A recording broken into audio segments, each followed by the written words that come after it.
Hi, ladies and gentlemen, boys and girls, sports fans around the world. This is episode 53. We are the MillyGOATS. It's August 9th, 2023.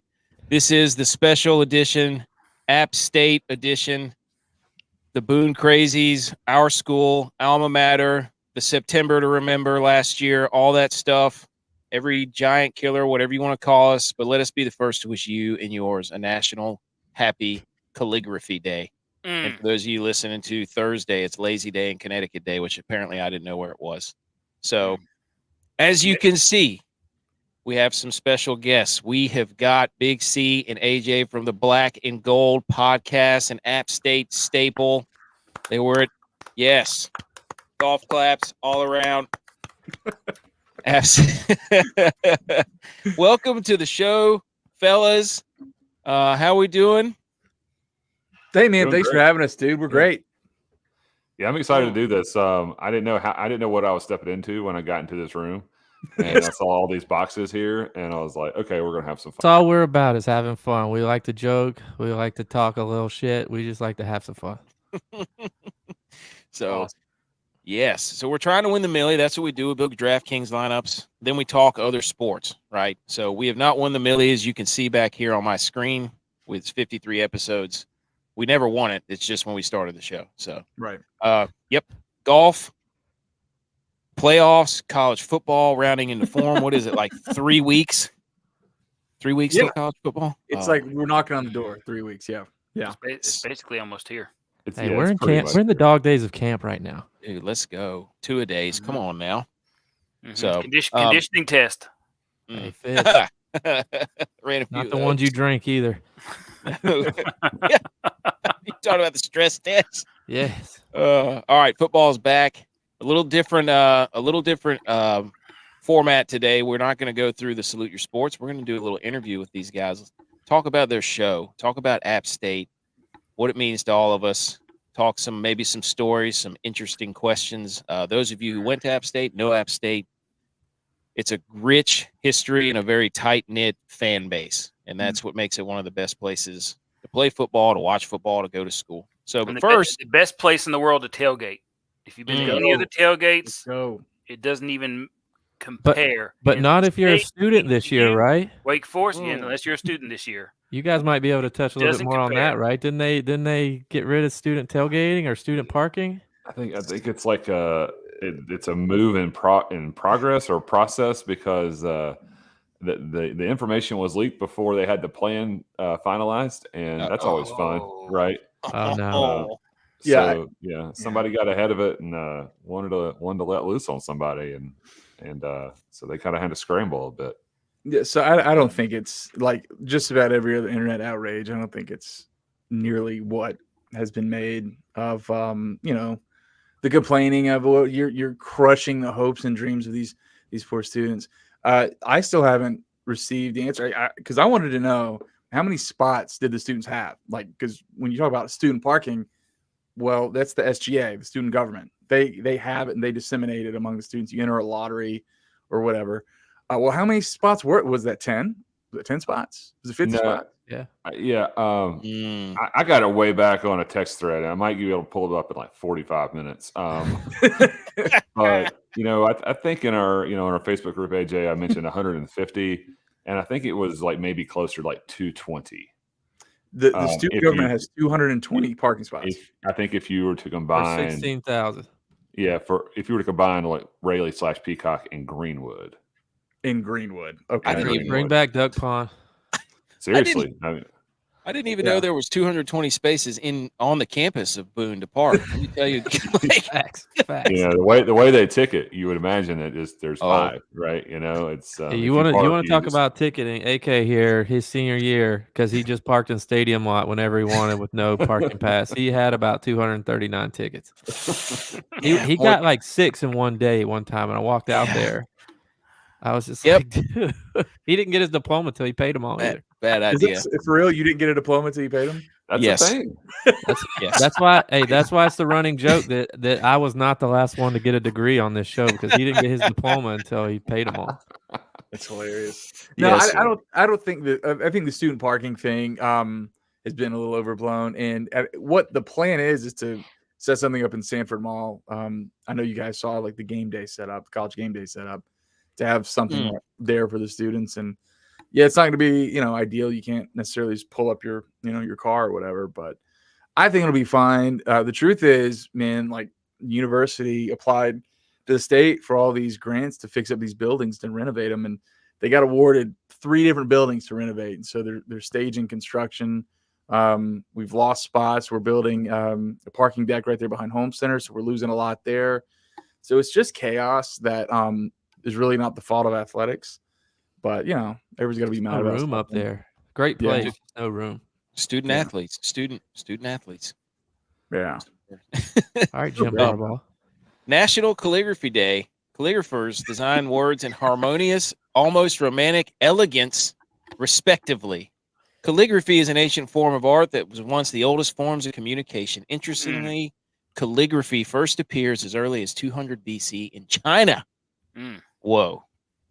Above all, a calligrapher always finds their creative rhythm and shares the individual inspiration through the flow of patterns on paper. 2017 was when this was founded. Anybody have any thoughts? Want to put pen to paper here, virtual paper, if you will.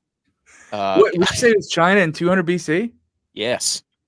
I think the Egyptians got him beat. That can't be right. That's fake news. Oh, that's that. Well, I'm upset you didn't use calligraphy for the font on the doc that you're reading off of. Dude, the way they write about calligraphy, I was like, it's like they were dancing basically. So I don't know. I'll tell you this quick story. I was in middle school. Our art teacher, shout out Mr. Spencer, 7th grade.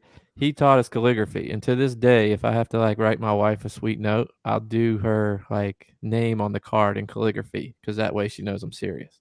I didn't know that. Yep. You have a quill? No, it's simple. Get yourself an Under Armour sponsorship. I quill. The Under Armour calligraphy line. I find it hilarious they waited until 2017 to make a day for it when we're all using computers, not writing with our hands. And say, who's written anything since 2017? They don't even let we put calligraphy on Post-it notes, on people's desks. Went I to think lunch. it's very fitting that the guy wearing a golf cap right now is the one that we write sweet notes in calligraphy to. Yeah, yes, makes a lot of sense to me. Just wait till he turns them around like he does his Crocs and puts them in 4-wheel drive. What's that hat? That's how you know I'm serious. Is that Samuel L. Jackson mode right there? Oh yeah, LL Cool J, LL Cool J vibe. All right, so let's get into this. So again, welcome to the show, guys. Really appreciate you guys coming on. We love App State, as you can tell. All of us have some sort of App State stuff. Let's crank up the turbines on the electric factory here. Again, the Black and Gold podcast. Y'all are getting ready to run into form. The logo is spectacular. Season 9, you've been cooking. You had the strength and conditioning coach on from App. Big Game Boomer taking notice, giving y'all the best podcast in every. I saw that. I love that. Honor, man. Big Game Boomer. Yes. AK's a big game boomer guy, and at the end of each one, he's like, "This doesn't make any sense." I'm like, "Why do you keep going back to it?" I just wait to see if I could see App on there, and I'm like, "Yep, this is the one I want to pick." So tell the people what you got going on, when the shows come out. I mean, how everything got started. We'll let you. The floor is yours. Well, the episodes come out in football season. We record Tuesday nights, and of course, with the Sun Belt with their midweek games, we have to improvise sometimes. So we're playing Coastal on a Tuesday. So Charles, I don't know what we're going to do with that. We haven't coordinated that yet. We have a little time. Live show. Yes. Live show from the stadium. That could be a little saucy. I don't know if anybody. People need to pay for that if they see that. We're not. I'm not working on game day, but no. That's the ball. What the hell? What are they doing? I think it sounds worse than that, but yeah, we do. We do episodes on Tuesdays, and we do post games after every game. We do a post game afterwards, regardless of outcome. Which it's usually Sunday mornings. Maybe it's let Sunday it marinate. Night. Let it marinate. It's not marinate. Some of these games it doesn't marinate enough.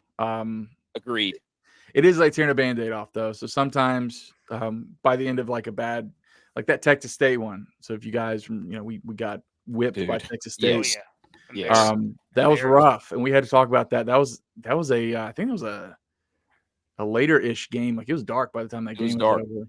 So it was rough, but you got to do it. But we started the show back in 2015. We had just come off that 7-5 year, strung out 6 straight wins to finish 2014. A lot of people are optimistic, and I'd wanted to do something like that for a while. Charles and I, knew each other just from Twitter, following each other for several years, and said we wanted to do it. Kind of had a powwow and said, like, here's what I would want the show to be, and we aligned on these things and what we believed, and wanted to cover all sports, not just football. And we set up a time in late August 2015 just to practice for like 10 minutes, and we recorded for 75 minutes, and that was our first episode. And that's all she wrote, man. That's what we've done. We haven't practiced or edited any of our shows. We just hit the record button and talk, for better or worse. That's how it's been. I think that first show we were trying to like squeeze, like, how can we make this 30 minutes? Yeah. And that wasn't an issue. 558 episodes or whatever it is ago. I don't know. We've lost count, honestly. It was fun counting for a while, but we've stopped. But we've never time limit on it. You never lacked the ability to talk for whatever reason. And talk about something you love, dude. Like, it's just keeps coming out, and people ask questions and we want to answer them all. I think that's the fair thing to do too. And but really it's a labor of love. I mean, those post games, you bring up stuff like when you lose a close one, or you can sit there and talk for an hour and a half if you wanted to. We literally got to cut those things off. Georgia Southern double overtime last year. Holy smokes! How about first game of the year whenever he overthrew the flat route? How long did that conversation go? Man, not to bring that up because that pains me.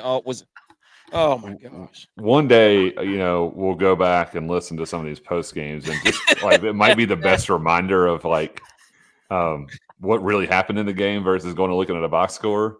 But some of those some of them we do are like we wait till maybe like after the 4 p.m. NFL games are over. Like we're like, all right, we got it. I was like, AJ. We watch some more football. I gotta wait. Something's going on. My throat's let me be pissed off about the Panthers losing. Right? Let's just elongate it as long as possible. And but it's like, all right, 8:15 Sunday night game coming on. Giants Eagles, can't wait. This is gonna be great. And then other mornings it's like, all right, 9:15, and you're like, maybe you're still a little partly cloudy from the night before, and let's just get it out of the way. And whether it be good or bad, But bad games is good for business and podcast world. Unfortunately, I like that. It's pod games. It's the pod games. I think I misspoke there, but it worked. You just came up with something. Should we do some of the pod games? You want to do like a dueling pianos bar right now? Hey, pick a topic. We pick a topic. You get a couple miles. We get a couple. Be like the Hunger Games. Be more like the Hunger Games, the pod games. No, but it's funny. Until 2022, I mean, think about it. So 2015, we go 11-2, and then we really don't have a bad year until this year. So the whole issue of like we'll have a rough post game at least once a year, no matter how good we are. Like that, Georgia Southern, we lost that one game in 2019, 13-1, but 2022 was just ugly. Just 6 post games were just. It was hard. So I don't think we're going to have that games, right? One possession games. Look, I feel like, I don't know about you guys, but I feel like both the North Carolina game and the ECU game are like showcases for the ACC to have some sort of consideration. That's not good. It certainly could be. I don't think. Honestly, I don't think there's a lot that's going on right now. Yeah. Oh yeah.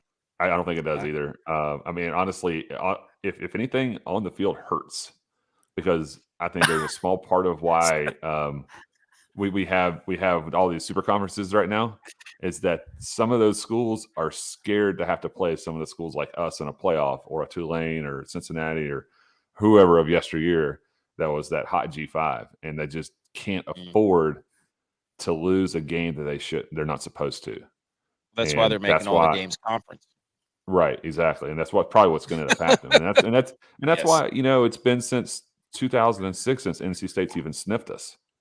If we go win one of these next 2 games in the 2 years, we won't see them again for another 20 years if we're lucky. And if Armani starts that game, we win. We win that game. I know.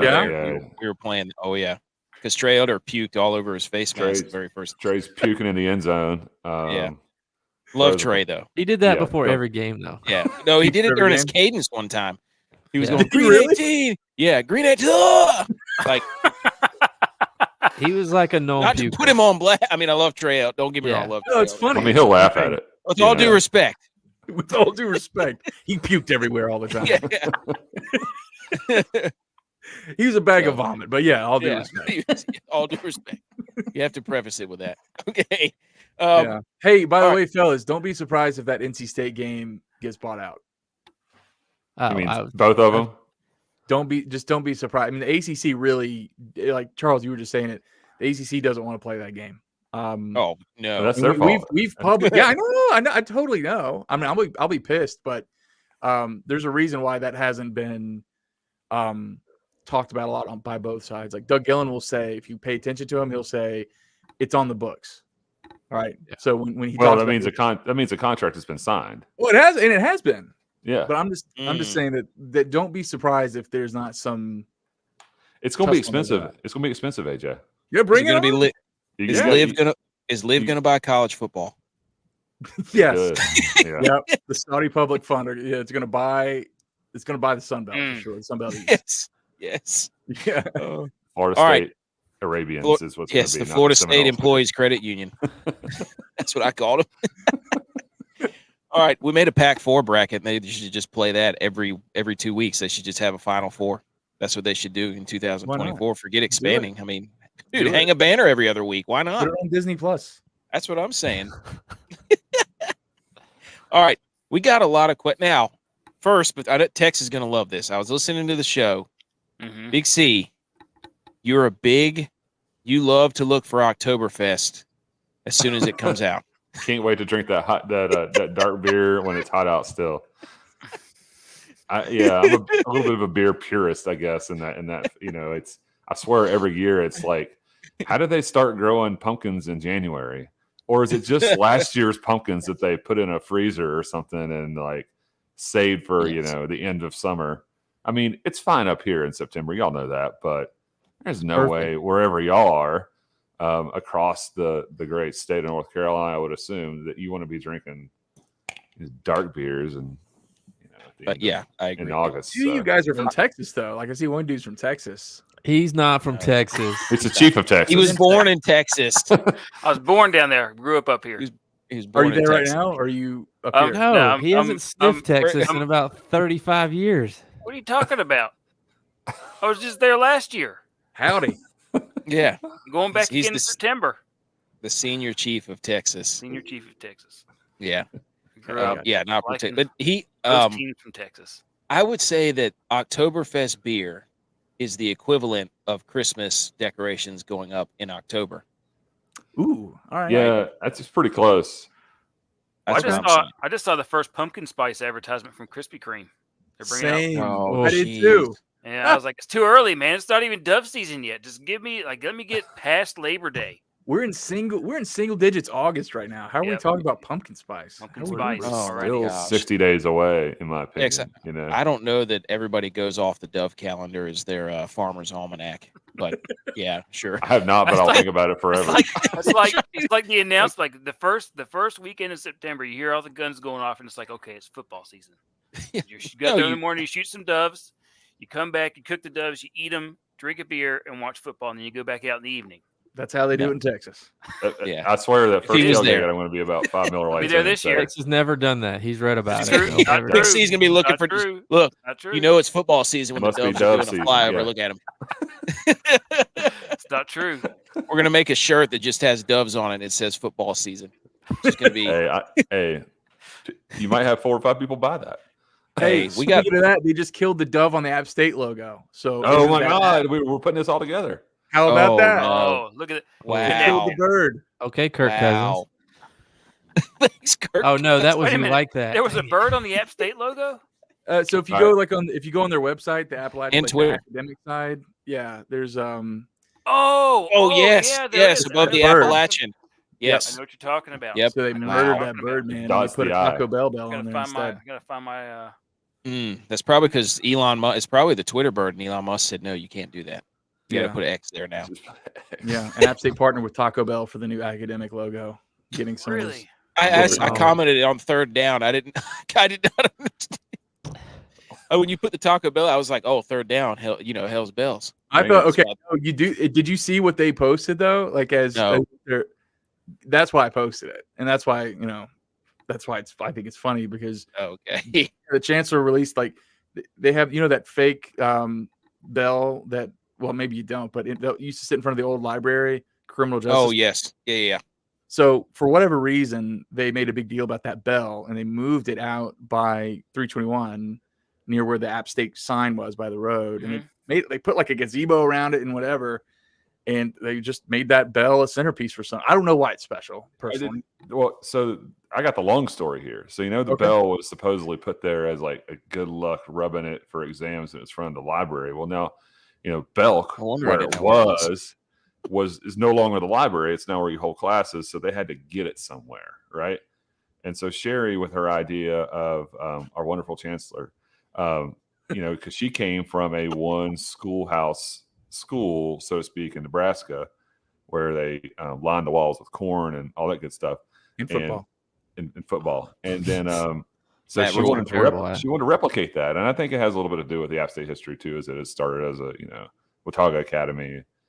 So she built a gazebo, stuck the bell under there, and now we have this bell ringing ceremony on Founders Day every year, which is usually like the second week of September or something like that, and they honor some people with going over there and pulling this big old.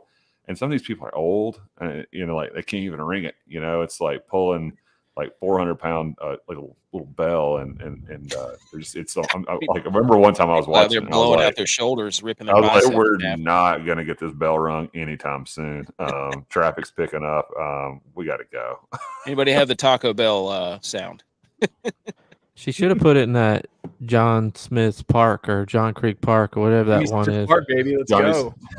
Jimmy Smith Park. Yes, Jimmy Smith Park. That would be bad. It's really close to my tailgate, so like that would be really bad if that bell was over there. It might get more than a rub. Yeah, get more than a rub. There they go. Looking like somebody give me a beer. Looking like the dinner bell guy. Right. Like you're at the Hurricanes game. Hammering siren. Yeah. Oh, man. Oh, we love hockey. All right. So let's get into the questions right off the bat. If you're an App State person, you're a Boone person. And I'm asking you this right now to your faces. Los or Dos? Los arcoiris. Is that how you say it? Yeah, that's how you say it. Yeah. We've been trying to figure that out for like 15 years. No, there's a great moment when we had Coach Ponce on the show, and he tells a story about when Coach Sat and Ponce were at FIU back in like 2009. Sat would always talk about how great Boone was, and his favorite spot was this place called Los Arcos. And so when Ponce got to Boone in 2013, Sat's like, yeah, we need to go to this place, Los Arcos. And so Ponce one day, he says he wasn't with Sat, but he was driving around. He's trying to find this Los Arcos place, and he keeps driving by Los Arcoiris, but he knows it's not Los Arcos.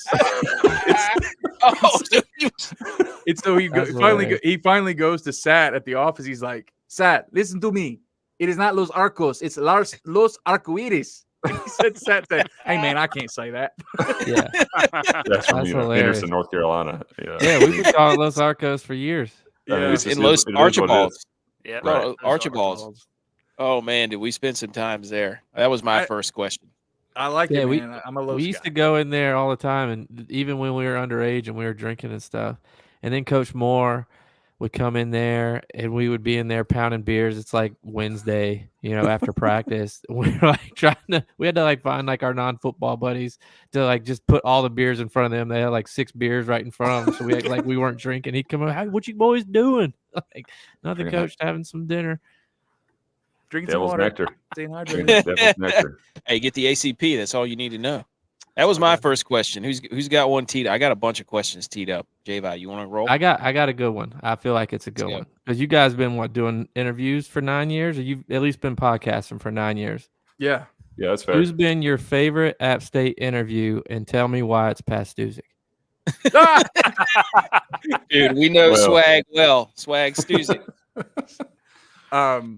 Is that real quick? I mean, Baz is great, man. We love having him Yeah. on. He's great.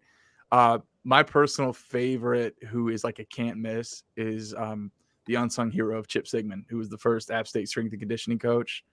And he's the best. We've had him on 3 or 4 times, and every time we keep a count of how many times he can name drop famous people that he knows and has interacted with.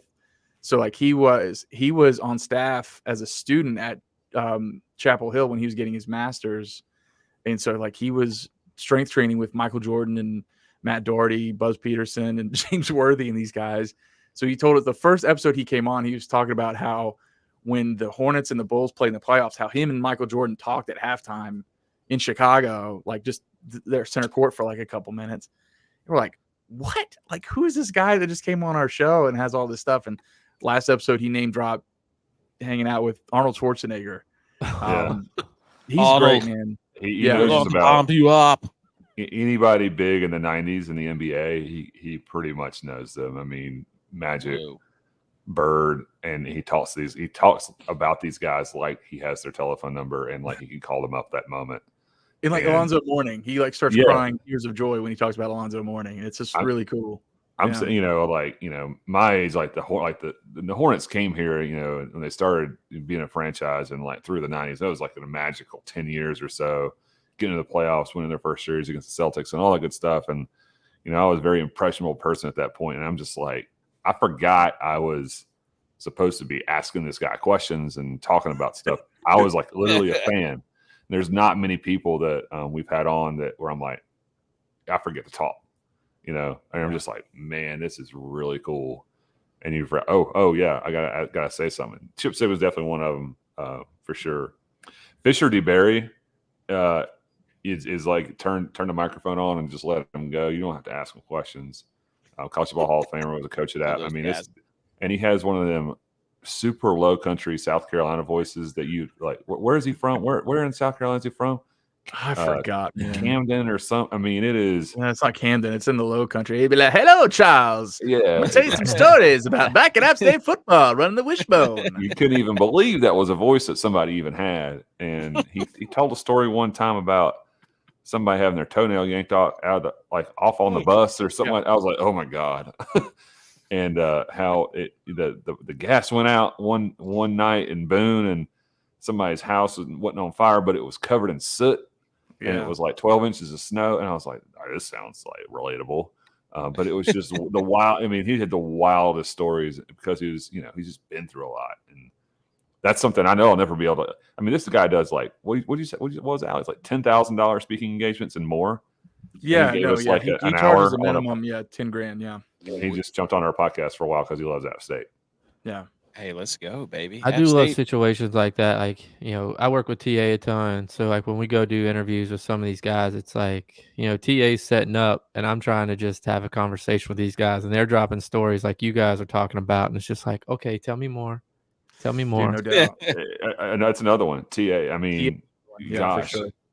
another like fan situation, even though like we were kind of in school together. I think. Have y'all my seen wife- his shot from the North Carolina game of the pass? I don't know. Maybe I don't know. Yeah, I don't know. I don't know if it ever surfaced anywhere, but if not, like you guys should ask him to send it to you. He did send me. I don't know if I'm allowed to say this. Well, I'm not going to show it, so maybe I am. But he sent me a picture of when Tiger Woods won the Masters again. Yeah, And it was a picture of Tiger doing that, Oh. and he sent it to me. And he's like, "You were like literally not allowed to send this," and I didn't. Like I didn't. yeah. Well, the Masters. Tiger will owns You haven't find sent you. it to me yet? Come on. The Say Masters what? owns all that stuff. So You just go- pull it up that's and just why. look at it sometimes and be like, yeah. Yeah, but he said that I was there. He said Sort there of. was like one other person that was closer to Tiger other than him, and so he was like right there in the green or whatever. But TA is I have like I can't even describe how much respect I have for TA, man. He loves App and Oh, he's I know. like, I'm he's with him legacy. day in and day out. I actually just started like working full time for him because I was on my own for 10 years. But because I feel like we've grown up together. Like Yeah. at least as far as work is, we kind of started freelance together. And we kind of grew freelancing together. Then I got out of the business for a few years, but then him and Chandler were poking at me to bring me back in. So now I'm back in and I'm under Back in.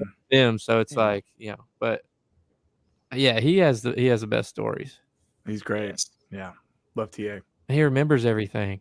We'll be doing PGA stuff, and like he'll say, "Hey, you remember when we did that shoot with that guy?" And I'm like, "I don't even know who that guy is."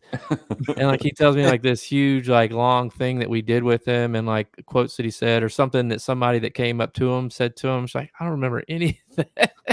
Dude, the coolest thing about TA, and I'll never forget this, is he was like really excited to go to the App Troy game on Thanksgiving weekend in 2018. He's like, hey, because I was saying, hey man, come by the tailgate or whatever. And I think I gave him some like a shirt or something. I don't remember. I had something to give him, and he's like, I don't know if I'll be able to make it or not. But then he like finally told me, he's like, yeah, I got out of going to the Ohio State Michigan game to come to this game. And I was like, what? And he was happy to do it. Yeah. He was happy to do it. He's like, I really want to go to that Troy game. And he did, and it was. I mean, that's App State, baby. Hard. I mean, that's App State. Tex. What about Dan Kilgore? Was he? Dan Kilgore was amazing. We were in his wedding. We loved talking bad about him. We love Kilgore. Kilgore's one of our boys. Yeah. Tex, you got one? Well, yeah. I mean, mine's. Let's go with this year's football. So coming out of camp, who's going to be slinging the rock? Ooh! Give us a hot take. I think we can cut it, Ryan make Berger. it short. I think Ryan Berger will. We're gonna be hanging 50 burgers. Is his number? He should be number 50. We throwing burgers. Why is he not number 50? I don't know. I don't look. Charles and I both talked to Aguilar and Ryan at Media Day, and we know the same as everybody else. Apparently, one was running the ones, one was running the twos, and they swapped back and forth in the last couple of days. And I don't know. So it's kind of a coin flip for me. I think they both are very capable, and I know Ponce likes them both, but I'm going to default to the guy that's been on campus longer and been around his teammates more. I don't know. Maybe I'm wrong with that. I don't know if Charles even thinks differently, but I'd say Berger's probably where I would land. I don't think, and I keep hearing like Joey's name pop up. Like, for instance, the UPS driver, right? And that's a close knit community in Boone. So the guy that delivers the stuff to the facility, he delivers stuff to my house, and he's like, "I'm hearing Joey's looking good," Uh-oh. And you're like, "Oh God!" And he's like, he knows some stuff, and he thinks I know stuff, and so it's just kind of funny. I just don't know how far away they really are right now because what do you think, Tex? Go ahead, Tex. I mean, I don't know. I mean, come on, dude. That's a question. If I was up there, Tex didn't know who the quarterback was when we played. Yeah, it's true. I never went to the games. That's a lie. You did go to the games. I would go tailgate, and then I'd go home, and I'd wait for you guys to get back there. You were at the Michigan game because you pulled us both out of right up off the field. Yep. I remember that. Yep. That's really funny. No, I'll say if both of them are about equal, you go with the younger guy. Younger guy? Yeah, go with the younger guy. I like going with a runner because he can escape pressure. I think they're both Apparently- runners. That's Berger. Apparently, then, Berger's like really quick. That's the word. We're a He's- running he's- team ooh. anyway. He's from Myrtle Beach. We got Brett Myrtle Teasbo Beach. chiming Yeah. in here Myrtle- saying you were on the Myrtle Beach. sidelines. All right. I got another question. Here's what I want to do. App State traditions. Here we go. I want you individually to power rank these three traditions. Hell's Bells on third down, the kickoff song, or the App State chant.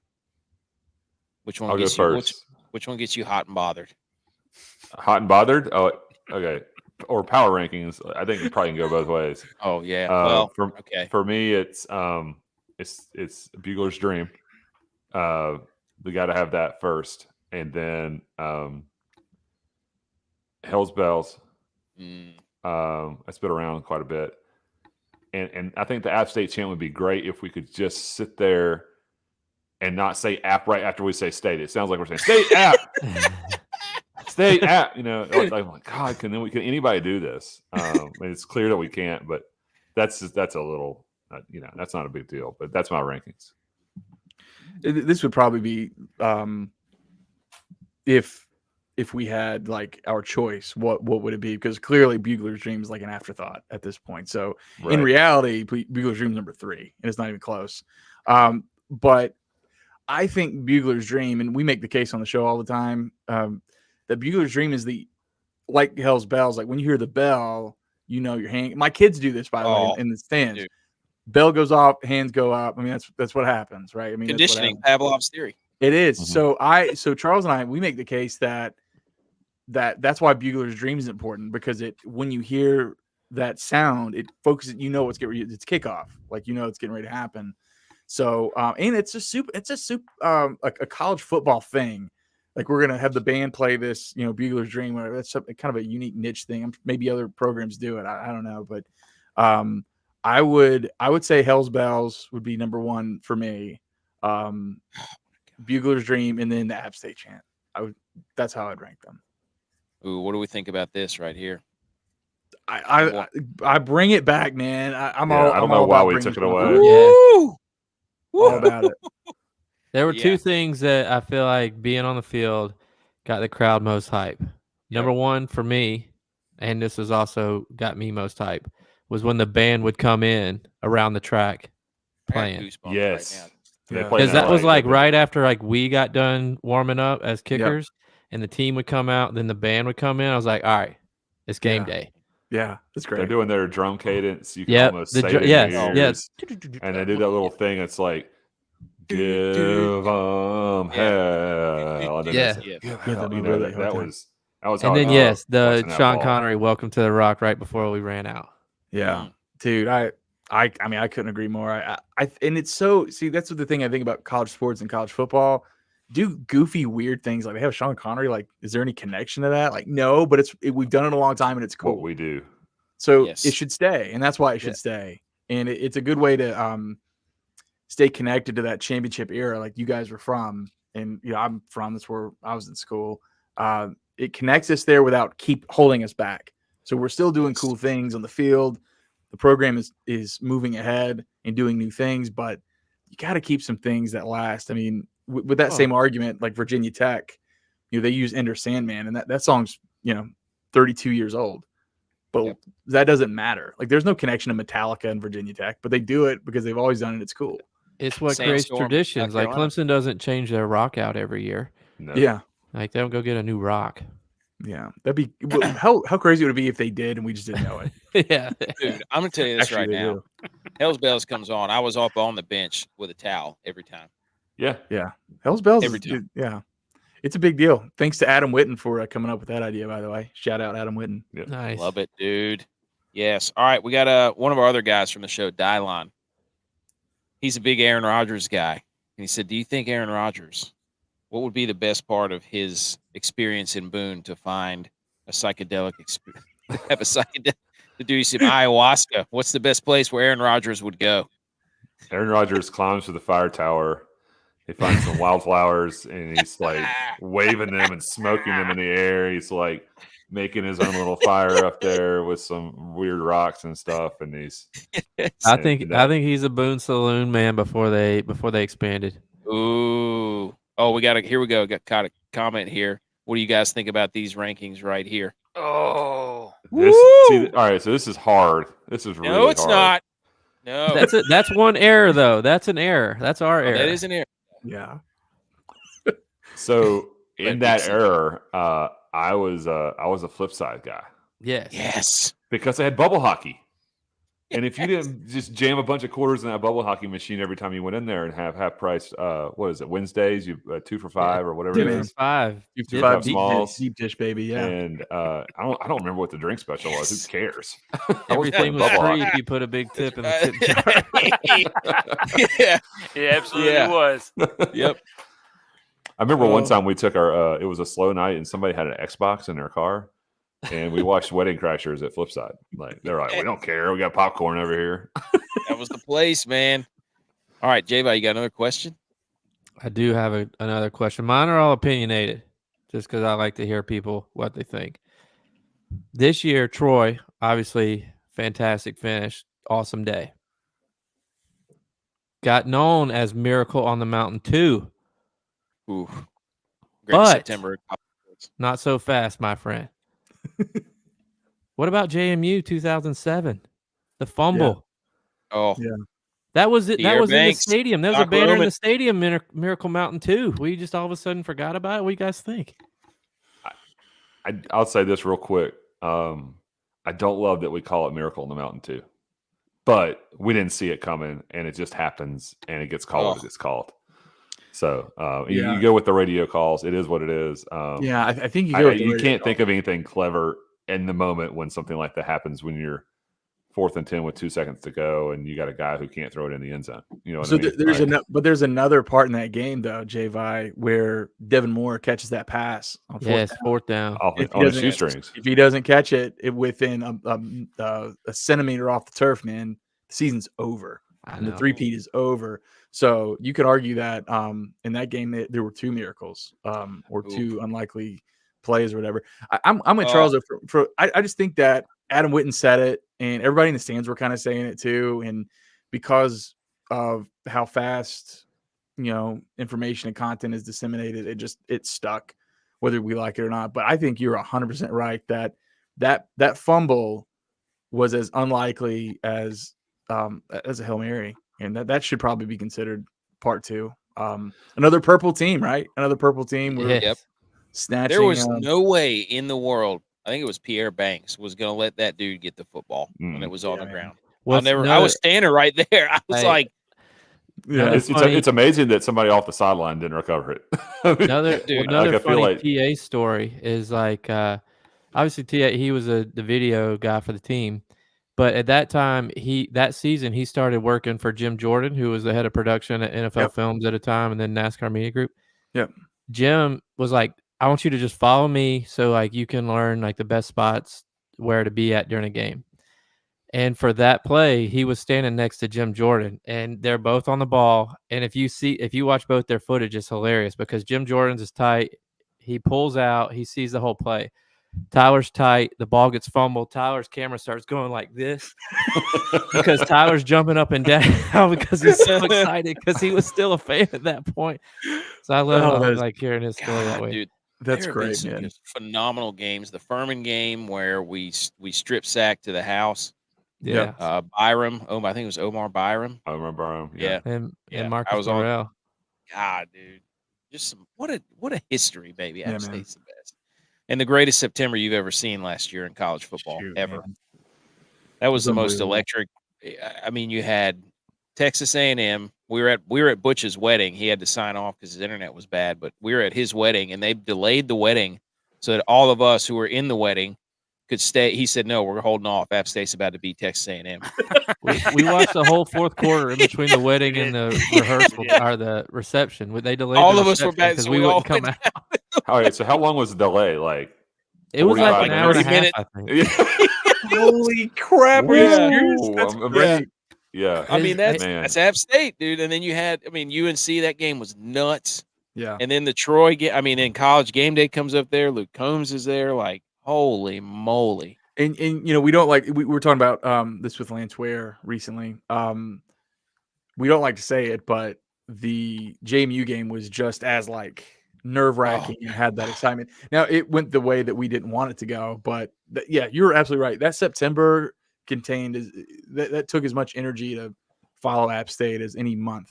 Outside America's team. We were America. We had every. It was so awesome. Yeah, man. There's Butch. He's back. He's back. Yeah. It was a wild September. Wild. We can go on. Somebody had a comment earlier about Parthenon, and I'm glad they did. Dylon, I guess it was. Dylon.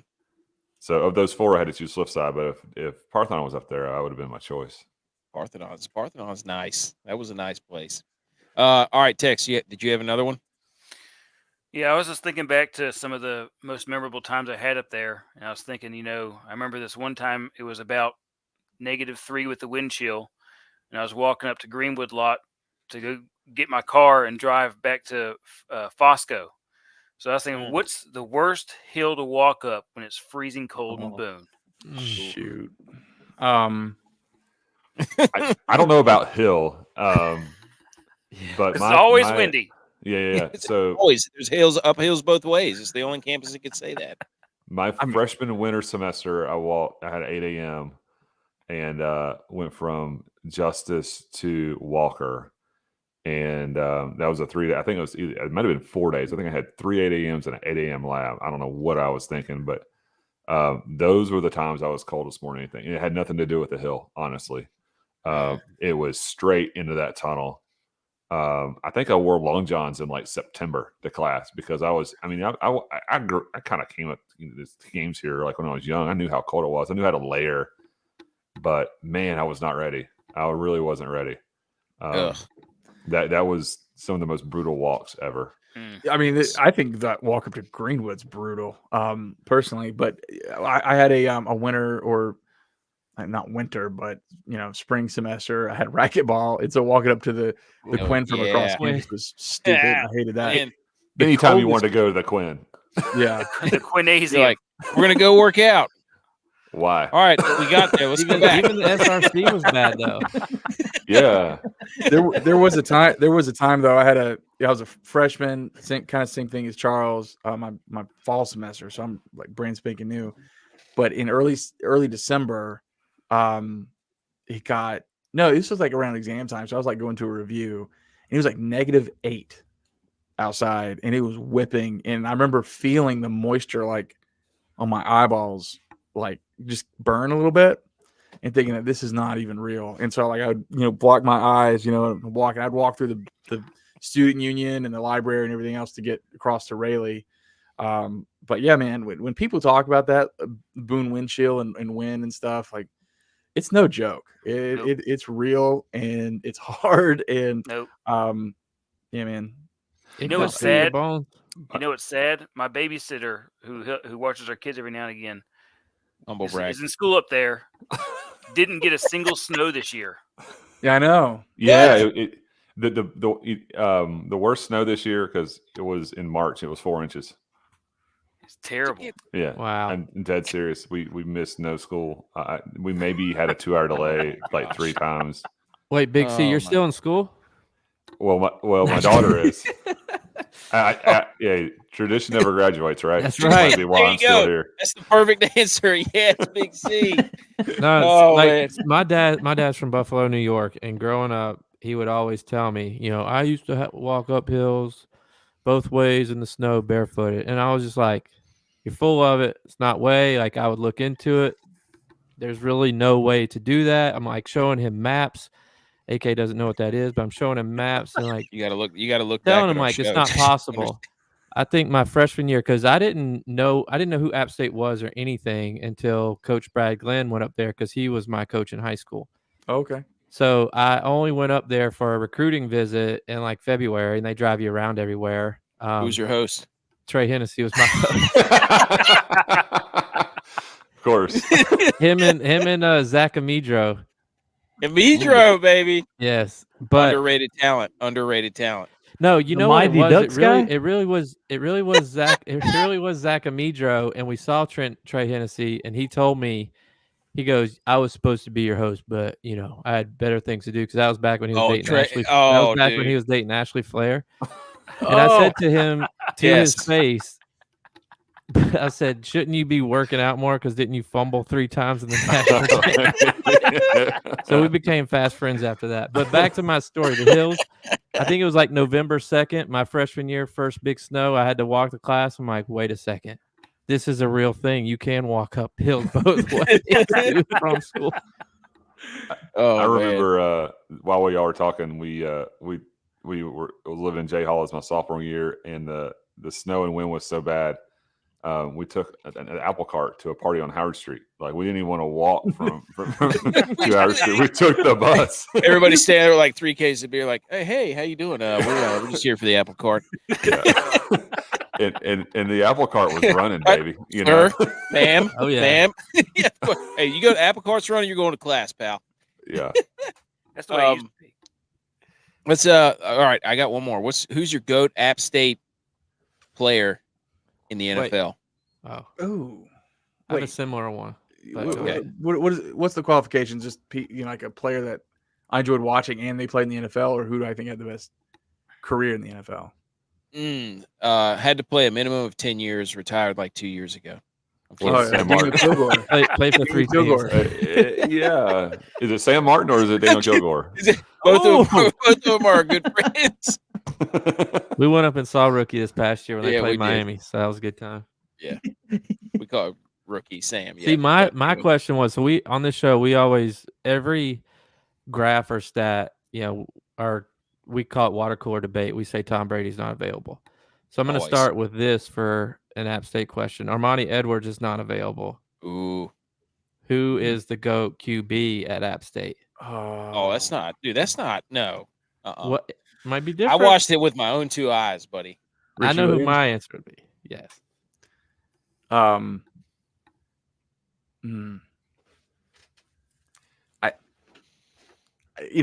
didn't have the benefit of watching Richie in person play. I was in high school. Gosh, dude.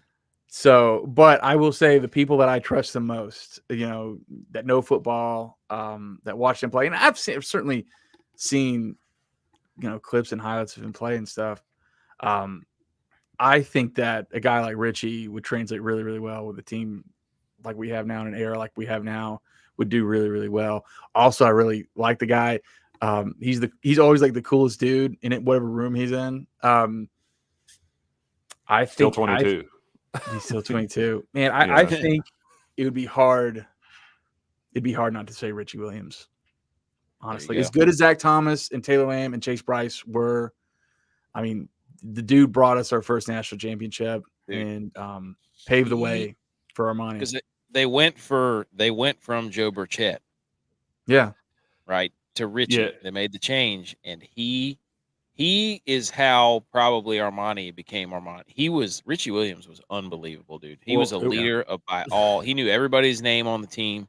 Yeah. He was just a good dude, and he was a baller, dude. He would not lose. So was that's a leader actually a good too. question. So Yeah, if you say you can't take Armani, but you had to pick someone to lead your team, but it's not Armani, then I think I would pick Richie for sure. Yeah. If that's like the qualifications, like I'm taking the guy all the way. Like, you can make it great. They had to case carry for him a lot down of- the field. They had to carry him down the field in the national title game. It was a Byron Leftwich type deal.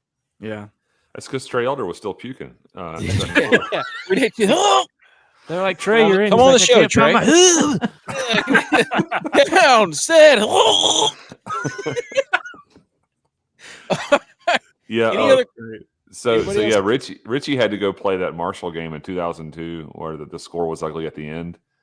But it was that team was ranked. That Marshall team was, and they had like 4 NFL players on their roster, and that was when Marshall was a tough place to play. I actually went to that game. It was ugly in the stands. Let me say that, and at the tailgate. But that was a 23-17 game in the third quarter, and we had a ball that we couldn't fall on. That was fumbled. Josh Jeffries just couldn't get it before it went out of bounds, and we would have had the Jeffries. ball Shout out. at their Miracle like on the Mountain.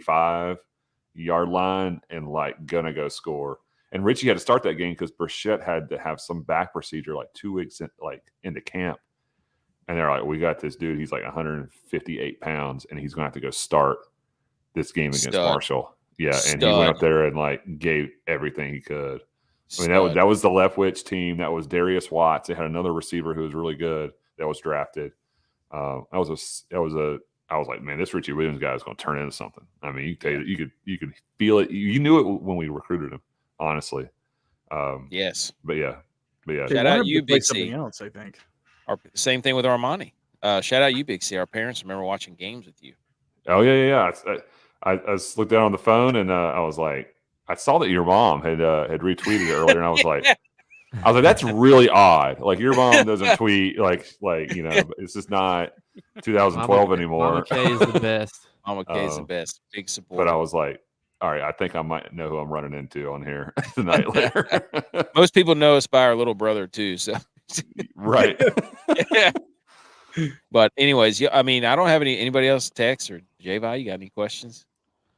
I have was any gonna say, questions? as we get closer to tailgating season?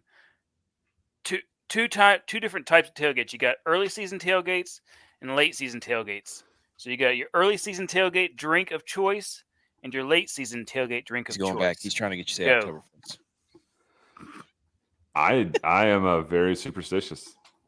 There you go. I Not a do little not- superstitious. I do not switch it up. I may vary a quantity of one versus another, But I mean, if it's like say like if you have a game like we played against Charlotte, you got to stay hydrated with those, those crushables. And if you have a game where it's like I need some brown juice about 10 a.m., then you got to do that too. Woo. So it's just a matter of at what point do you start the hard stuff.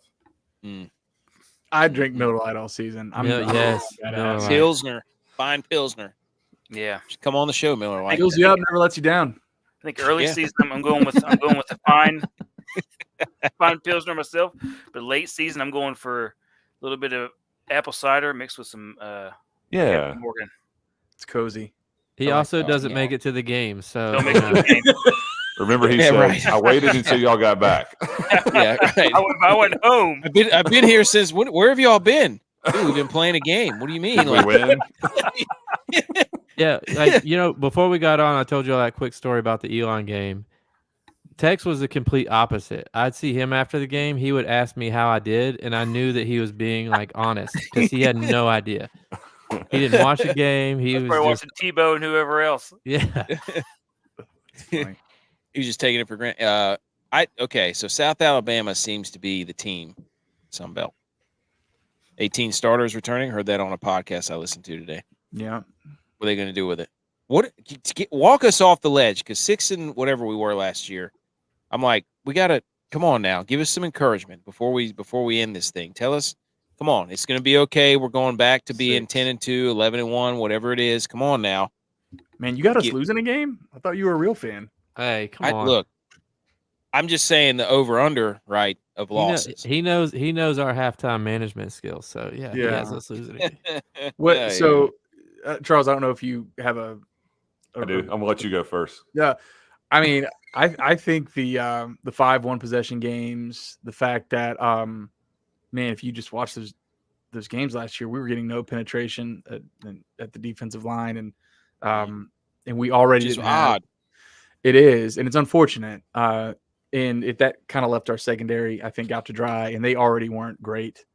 Dude, if you talk to Greenhall and DeAndre Dingle Prince, we saw him at a media day, and when this dude looks at you and says, "I'm 20 pounds heavier, but I'm faster and stronger," and the kind of work that Greenhall put those guys through, it's almost impossible to be optimistic about improving on that side of the ball. And he even mentioned that. You probably didn't. If you only listened to an hour, you probably didn't get to that point yet. But I haven't gotten to the interview yet, but I will.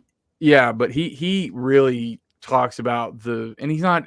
He goes into specifics about what's been happening, but I think if you put a Greenhall program in what these guys have been through the last year, if you go back to January 22 and you put them through that same ringer, I think it's a 2 or 3 win swing. I really do. I think that we've had some, and I haven't released this episode yet, but Charles, Noah Hannon, Alex Gray, and myself, we basically went back and ranked recruiting classes from 13 to 20, and we had 3 or 4 underwhelming recruiting classes that you could see for yourself, and eventually that catches up. Coaching transitions, poor recruiting classes, not the best S&C.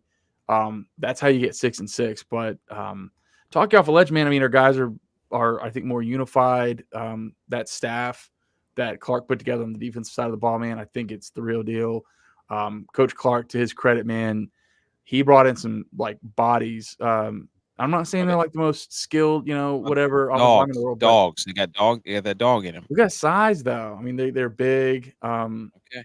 I was not feeling the most optimistic in the world in December of 2022. I was feeling bad, but in August 2023, I feel really good for those reasons. Charles, I don't know what you're gonna say, although we talk all the time about this.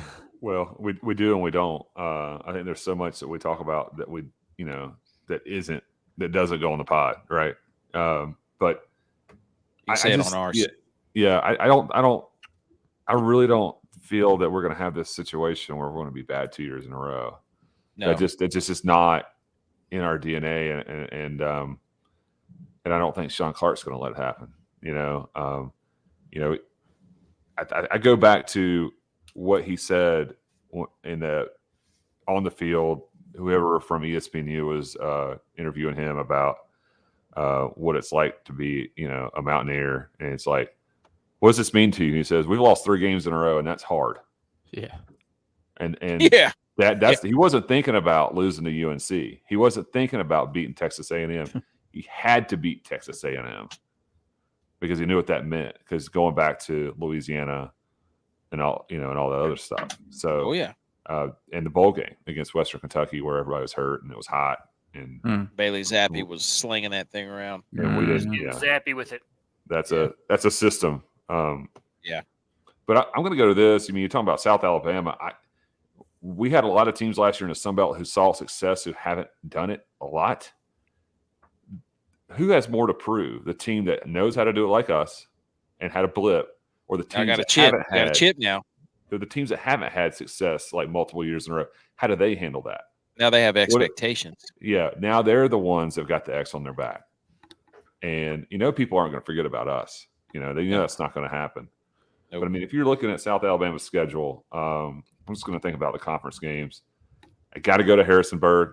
I don't think that JMU is going to be as good. I don't think they're really as good as they were last year. They just caught lightning in a bottle. Yeah. I don't know who I hate more, JMU, Coastal, or Georgia Southern. They'll beat Monroe. Yeah, they'll beat Monroe. They've got Southern Miss and Louisiana back-to-back home games. They're going to lose one of those. I don't know who it's going to be. They're going to lose one of those games. Probably Southern Miss. They got to do the midweek at Troy. Arkansas State, they'll win at home, but then they get Marshall late. We saw what Marshall did when they got, at the end of last year. They got better as the season went on. And then they got to go to Texas State with a new team with got like 60 new players. And I think that's one of the biggest wild cards in the West is whose season will they screw up? They got a sick facility though too. Yeah. Who can Texas State go 5-7, and who are they going to beat in those 5, and kind of get in the way of who gets to the conference championship game? I don't know. I'm not saying South Alabama, Troy won't repeat. It's very likely, but I just don't think they'll have the success that they did last year. And I know they got a lot of starters. But I'm rooting for the Sun Belt all over the place. Every time, like South Alabama went out there to UCLA, Marshall beats Notre Dame, we beat Texas A&M. Like the first few weeks of Sun Belt was like this. Hey, come on now, y'all bring it down here. We'll put up or shut up. I don't care if you're Big 5, Pac 4, whatever. It doesn't matter. Put the straight. We'll bring her. We'll do her. Yeah, man. All right. All the teams that you don't play. That's not us. That's fine. Go right. That's right. Don't schedule the Sun Belt. You'd be the dumbbell. I got one more, and this doesn't have to be your opinion. So we all like politician over here. We all like this guy for who he is. So my question is, according to the mob, the Twitter mob or whoever the haters near Twitter. Yes. Is Clark on the hot seat? If you want to ask them.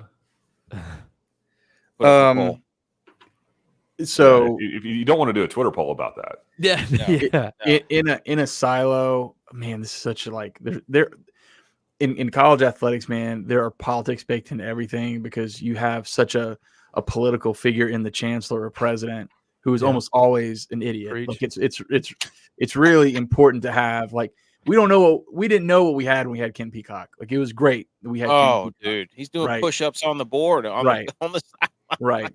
I think if it was up to Doug Gillen, if we didn't factor in Sherry, I think he believes in what Sean Clark's doing and he sees that what's going into this. And we do too, guys. I mean, this is the kind of stuff that was happening behind the scenes when Sat was doing all this work and we were struggling a little bit, but we were getting set back up on the right track. That stuff's happening right now. So I don't think he's on the hot seat. I think there are some wildly bad things that would have to happen for him to truly be on the hot seat. And I'll say this is not he should not be on the hot seat because we're setting ourselves up, honestly. And this is not something fun for a fan driven podcast guy to say, but it's almost like I'm potentially discounting 2023 already, which I'm not. But this team is clearly with all due respect. All due respect, Trey Armani's not available. Armani's not available. Armani's not available. Trey Elder's puking with the tape. Yes, but we're set up for 2024. Or Sam Martin, your goats, NFL. Yes, got it. Go ahead. 100%. No, he shouldn't be. He shouldn't be on the hot seat. This is very clearly to me heading in the right direction. But ultimately, I think it's 2024 where we could see some serious fireworks. I'm serious. I think that we got a good setup. The thing that could really derail it is, honestly, it depends on how this year goes and who shows up. But dude, the NIL stuff. I mean, we lost our best outside linebacker to Auburn. I think we replaced him well or whatever. Apparently, Brendan Harrington's playing well. Yeah, but some of that's bad advice from that person. Not that he won't do well, but I hope he does well. I mean, I hope he does. Of course. But NIL is just a different ball game. It's just silly. Yeah. There's always going to be a faction of people who are going to say that put the faith in the hands of Doug Gillen and the chancellor, that they can make the best decisions and all that good stuff, and that like if we have a 5-7 season or something like that, feel free to cut rope or whatever. There's a small part of some people that will also say that if you fire this guy without any good reason for doing it, you might as well be counting your last days at App, because that will happen. Again, goes back to App State family, and it goes back to at the end of the day, it's the board of trustees, and they're falling in line with some people right now as long as they have to, and at some point that table is going to turn, and they're going to be looking back at the BOT and saying, "Look, we're in charge. This is our school, not your now. school." Yeah, I'm the captain now. Seriously, Look, I'm not naming names. I just feel like you just got, with all due respect, you got to be really, really careful if you pull out the scissors or whatever you want to call it without good reason. I mean, how lucky were they that Sat turned it around? Extremely. After that first year Sat was there, and for good reason, he brought in a lot of guys and redshirted all of them. He felt it too. He felt the heat for good reason. But if he didn't turn around, oh, good gracious! Yeah, the thing though, that was 5-13. He had to fix something. Yeah, but at the end of the day, like the only way to approach, and I'm trying to take my fan hat off, and if you analyze this from a business standpoint, the only reason you fire Sean Clark is if you are so sure that he can't do it, and that you are so sure that the next guy you're going to hire can do it. Yeah. Right. And then at App State's level, you can only hire two types of head coaches. You can hire people that have been head coaches before and at higher levels and didn't succeed. Butch Jones. Butch Jones. Or you can hire people that might be good head coaches. Like Hilton. Right. Yeah, exactly. I mean, that's a great point. Those are the only two you can hire. If you fire him, you're where do you go next? Because he's like one of the last tenured app guys. That you get into a fan base fight. Right. That's kind of what I was alluding to, Tex, is you're gonna have people who are gonna say Doug Gillen's doing the right thing, I have all my faith in him, but there's gonna be people who turn and say that ain't right yet. That is not right. And when Sean Clark's talking to media day, he's like, he and Sean Elliott are the two longest tenured coaches in the conference. And this is his fourth year. And to be honest, I can't believe Elliott's still a head coach there. Yeah. But they don't. It's another situation where they don't. They don't have expectations. Exactly. Yeah. They care more about basketball, and no one cares about football. They have no culture. They have zero culture. They couldn't raise a buyout money if they wanted to, or anything. So I personally think, as Charlie's down there, Sean's safe. Oh yeah. Yeah. I think I like Sean Clark, and I think he's going to right the ship and get things going this year. I think he knows what he's not good at, and he's good at understanding that and putting people in place who are good. But I also think that he was prematurely hired. After what Drink did, one and done. That's fair. We didn't think that App was a stepping stone school, which we very well could be now. Just because a new coach is going to come in, they're going to win games, they're going to get a better offer, they're going to move on. People didn't like that. That's what Drink did. So we just immediately hired an App guy. And I don't know that Clark was necessarily ready for it. So I think he's learned a lot. And his first year was COVID. He's dealing with all that stuff. Now all that's behind us. I think he's going to right the ship, but I just think that he wasn't ready at the beginning. It was an overcorrection. We did not want to have that happen to us again. and no AD wants to go back and hire football coaches every 2 years. I mean, it's great if you're that successful, if you're going to win games and go 13-1. Right. That's fine. You can't. But But you guys already said you can't build culture. You can't do recruiting classes. It gets really tough to get consistency. Oh, I know. And when you fall off hard too. You know, you go like ECF and you go like 2-10 1 year. You're like, oh my goodness. And I don't. It's really tough because I don't think we really know how good Drink could have been at App. His recruiting class was not good at all. That's another thing. With all due respect. With all due respect, I'm gonna throw up in the trash can right here. All due respect. Drink's recruiting class. Hey, people, go look. Those that are listening to this, go look at Coach Satterfield's last 2 recruiting classes, which are 18 and 19, and go look at Drink's only class, which is 20, and tell me that it was set up nice to come into, no matter who they hired, no matter who they came in and hired. Okay. I think it's tough. And like I said, Drink leaves. He's this sexy name, this high profile name. Then who do you hire? Who do you hire to? And now it's so tough to make a hire when someone leaves in early December, because then you have early signing period, and you can't just sit there and not hire somebody. When I think they're going to change that back though, because of NIL. I think they're going to change it back because it disproportionately hurts Power 5 schools. Yeah. Texas A&M announced Power something 4. today. Power 4. Yeah. Well, Power 5. You're right. The Pac 4. Sorry. A&M mentioned something that they're disbanding their, what do they call, the 12th man plus deal, which is like they're basically their NIL funding situation. They said we're going to dissolve this because they won 3 games after spending the most money. I think they said they cited it, like something about IRS code. No, I think it was because Liv was going. Was that their main one though, Charles? Was that their main fund, their organization or collective? It was like one of them. I don't know if there was 12 of them or whatever, but they might have had one set up where they were advertising it was like a tax write-off, and they were doing all this charitable stuff, and the IRS was basically like, no, the stuff you're doing is a tax write-off. Yeah, but it seems to me like something's coming with that. Like Arch Manning would never give anything to charity. No, he's a dirtbag. Arch Manning can't stand that dirtbag, scumbag. What did he's not even the starter. Hey, horns down. He's blur that out. Years blur old. that out whenever we do it. Just blur it out. All right, let's get it. Unless you have any questions for us, I do. Okay, because I play a little DFS. Ooh. So what do y'all do? Like, I mean, you're talking about the Millie, or you're talking your golf, golf NFL? right now. Heavy golf right now. So whatever the season may be.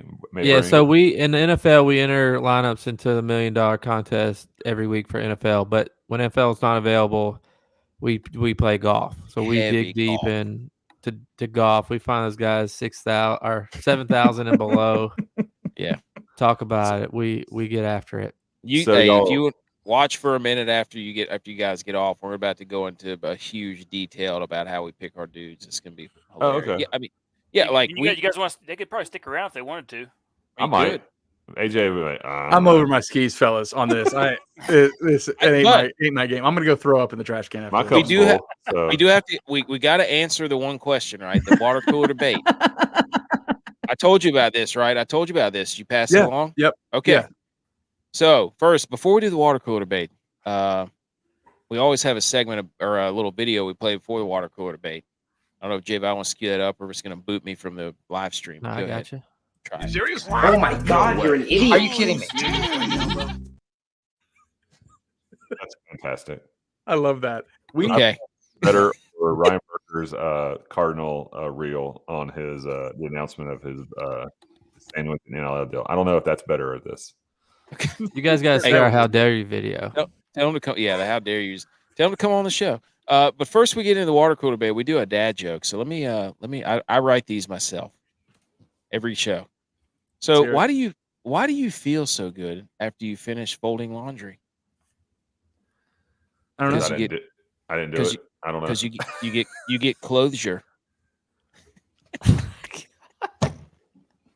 Very nice. Very nice.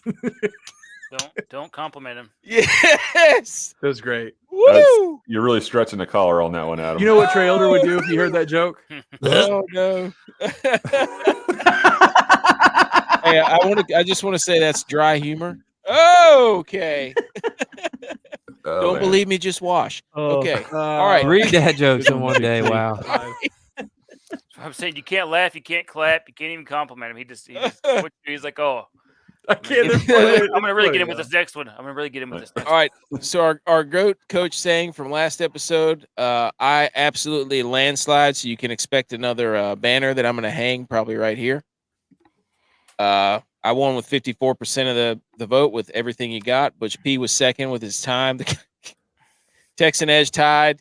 They thought that there was some favoritism being played there on the poll, but no, thank you, Tex, with your I don't know what you said. Do it right, do it light. Edge said, "Get your hands off your knees" or something, whatever. No, air's bad. Air's bad. Down there. Air's bad down there. Yeah, whatever I put up there. But this episode's poll: what is the GOAT type of nail? And that's it. You can, I mean, that's open ended. Now, typically we let the guests go first. So if you want to go first, or if you'd like to watch us go and see where You this should is go going. first because you're not explaining it well. You're saying like comment. It doesn't have to be Okay. like a literal nail. You I can actually be thought like, about this. I have an answer. Okay, let's go. I'm going to say Trent Reznor. Does that work? because Yeah. did he get run over? Well, see, he was the hammer or the nail. You had to be. Yes. Now you two have to consolidate because we got to put this up on Twitter to vote, and then we'll show you the results. Trent Reznor is the best nail. He's the greatest nail. Okay, I So- love Do you that. guys know who Trent Reznor is? I don't know if I Yeah. want you to tell me or not. He's the guy that founded 9 Inch Nails. Oh! Ah. Look, it's like 10:15. You're thinking too So- much on this one. You're I'll do putting that. a lot of faith That's into our good. followers. That's, It's a niche- that might niche play. answer. Trent Reznor. All right, Big C, do you want to go, or do you want to tag hitch your wagon to that?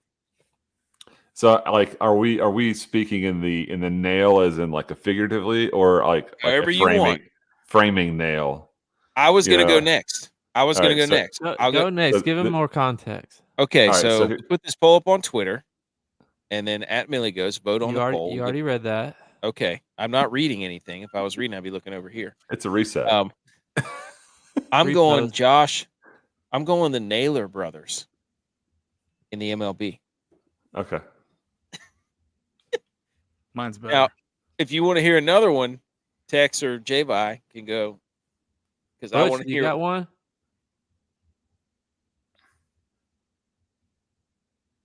Tex or J-Vi go, which is lagging back. Go ahead, Tex. For a nail scene, I I was gonna. want to say you hit the nail on the head. There you go. Nail on the head. Mm. So we got Naylor, Trent Reznor. Nail on the head. Tex, go ahead. Nail Yakupov, the greatest flop in Oiler history. Ooh, okay. J-Vi. There's one that's like just staring us in the face with all due respect. Yes, and I'm gonna say it Excuses. because what I'm about to do is I'm gonna nail it. No. No. Excuses. You missed I was trying it. to avoid it. I was trying to give you an easy one. But if we're just gonna name people, I'll say No, Dale you- Jones from when Bo Jackson ran over him at Tennessee. There's one out there that's just dying to be said, Big C. Think All right. phrases. I'm probably not going to get it right. Think that. Think. I'm probably not going to get it right. Not even close. I'm trying to think of the greatest nail is probably Chad Henne Handlot. Oh, from Pierre Banks Oh. when he sacked him in the Michigan game. So I don't. Oh no, Cam Spear, Chattanooga. Oh, baby. Highlight video probably 16 times. Shutter screen. Also from the greatest video TA ever made with Jeremy Piven. It's playoffs time. Yes. Ooh, yeah. Yeah. Y'all need to see if TA has this. If he can go back in the archives, this is a Fox Sports Net game we play in Georgia Southern in 1999, and Chuck Adrian Peterson. Yep, Adrian No, no, no. Peterson. not he Adrian, was playing. He was playing back then. He was on that team.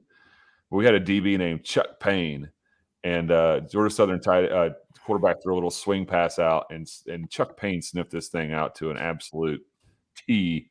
D-cleater like I've never seen before. Happens like right in front of our sideline, like the 45. And I'm sure that dude is still feeling it. And I don't know if I can get that off VHS into some gift form, but if you can go find it, that was the announcer said he had this like call. He stopped for a second. He goes, "Great googly moogly." What a D-cleater. So that's reaching back in the archives there. There we go.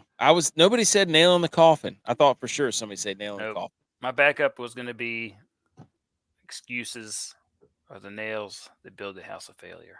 Yeah, I can't fit all that in the Twitter box. I know. That's what I was trying to. That's why I didn't use it because it was too much. Everybody's gonna have to text me their answer because I don't want any. Every coffin has their final nail. We had the last nail in the coffin. It's like it's too hard to explain on Twitter. You only get like 3 words. That's why I went with the guy's name. The air's bad down there. Yeah, air's bad. All right. Thanks for that's unless y'all have any questions for us. That's So what's I got the 2 players here. What are the most underrated App State players that aren't talked about enough from your era? Well, I think Matt Klein's number 1. Yeah. Ooh, yes. Maru. Mario Acatelli. Yes. Yeah. Call Butch. Freshman All-American. Like Jacob's blocker. Jacob's at left tackle trophy. as a freshman. Yeah. Absolute That's stud. tough. DJ Smith too, dude. Jock Roman got a lot of, and Jock was awesome. Maru didn't even allow a sack one of those years. Mario, by the way, that's our cousin. Mario's our. Oh, really? Yeah. Oh, cool. We have a rich App State history, but yeah, he was stud, absolute stud. Big fan of Mario. And then Jeremy Wiggins was a 8-ball. Yes. Jeremy That Wiggins. 2005 LSU game, he absolutely nailed somebody across the 8-ball? middle. Yep. Yes. Yeah. He did. Yes. I don't remember who that was. That was Jamarcus Russell's playing. Chill Mayfield. Yes, toothpick. Yep. So linebacker. When you go from linebacker to leading wide receiver, that's something. And then it was a freak. Yeah. I'll tell you somebody else before Matt Klein, Hans Bashaw. Ooh. Yeah, man. Yeah, for sure. Great. Hey, I don't know if Hans listens to this, but I've had some DMs with him, and he follows the show or whatever. I was like, hey, man, we'd love for you to come on because, like you just said, J-Pie, I mean, he's like super underrated. He was a great player. He was. And he's like, I'm not coming on until I'm head coach one day. I was like, okay. That was the stipulation. Exactly. With all due respect. I said motivation. We're giving him some motivation. He wants to come on the show when he's head coach. And I said, awesome. If you come on the show, you can like showcase your football prowess for people to hear and whatever. And he's like, no. Yeah. Great player. Yeah. And Matt Klein, man, he crawled so Thomas Hennigan could fly. Yes. I was like, I felt meek. So I didn't actually come in to be a kicker. I came in to be a wide receiver because like Coach Glenn was my coach. Okay. He ran offense to throw me the ball. And like, I wanted to be who Matt Klein was, but I wasn't capable of doing that. So I transitioned to another position, but he was the man. We'd love for Matt Klein to come on the show. He's such a nice person too. Like it's not like even like he's just great football. Like the dude's the nicest but shy. Like I don't want to speak for him, but like it would be a hard conversation because he's just a shy person in general. I remember I had several classes with him and Devin Moore and DJ Smith. We're all business majors. I had a lot of classes with Matt Klein, and all due respect to Matt Klein. All due respect. Can't say that enough. Can't say it enough, and I'll say it again. All due respect. I will echo that. All due respect. I think he struggled a little bit with speaking in front of the class. Yeah. He got a little nervous. But I mean, I don't care. I mean, I was a huge fan. He didn't want that limelight. He wanted to work hard and do his job, and then go back to his apartment. Yeah. Fun fact. He and I were. I was the number 1 quarterback in Davidson County. Oh, here we go. County, and he was number 2. Is that a fact? Hey, have you guys heard the story about AK beating Pat McAfee in a kicking contest? Because he's told a story about Coffin corner, times. baby, coffin corner. It fit my ball flight. That's all I can say. I haven't heard. So, Is that? Yeah, Matt Klein and I were quarterbacks in the same county, and I was the number 1 quarterback, and he was the number 2. So I always told him that too. He was a stud. Love Matt Klein, dude. Matt Klein. I hear what you're saying, J-Vi, but I'd love to. I don't know. Love to have him on, and he's a great player. Love watching him play, man. I still don't know how he got up from that hit at Montana. So what's funny about that is I had a class with him in the spring of 10. So that was following the playoff game in 2009. And you know how the first day of class is, so it's like January 15th or whatever. And, you know, everyone's doing roll. Like, you know, I don't know if that's how they still do it, but the professor stood out there with a piece of paper and he was asking everybody if they were here or whatever. And they go to Matt Klein. It was Steve Clopton. I don't know if he's still a professor up there or not. He goes, yeah, there you go. Steve Clopton.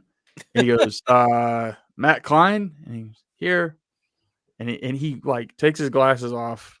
He like steps up the steps a little bit towards the seat. He goes, son, are you the Matt Klein that got the hell knocked out of him in Montana? and he said, yes, sir. And he goes, son, how are you standing upright? How are you standing upright right now?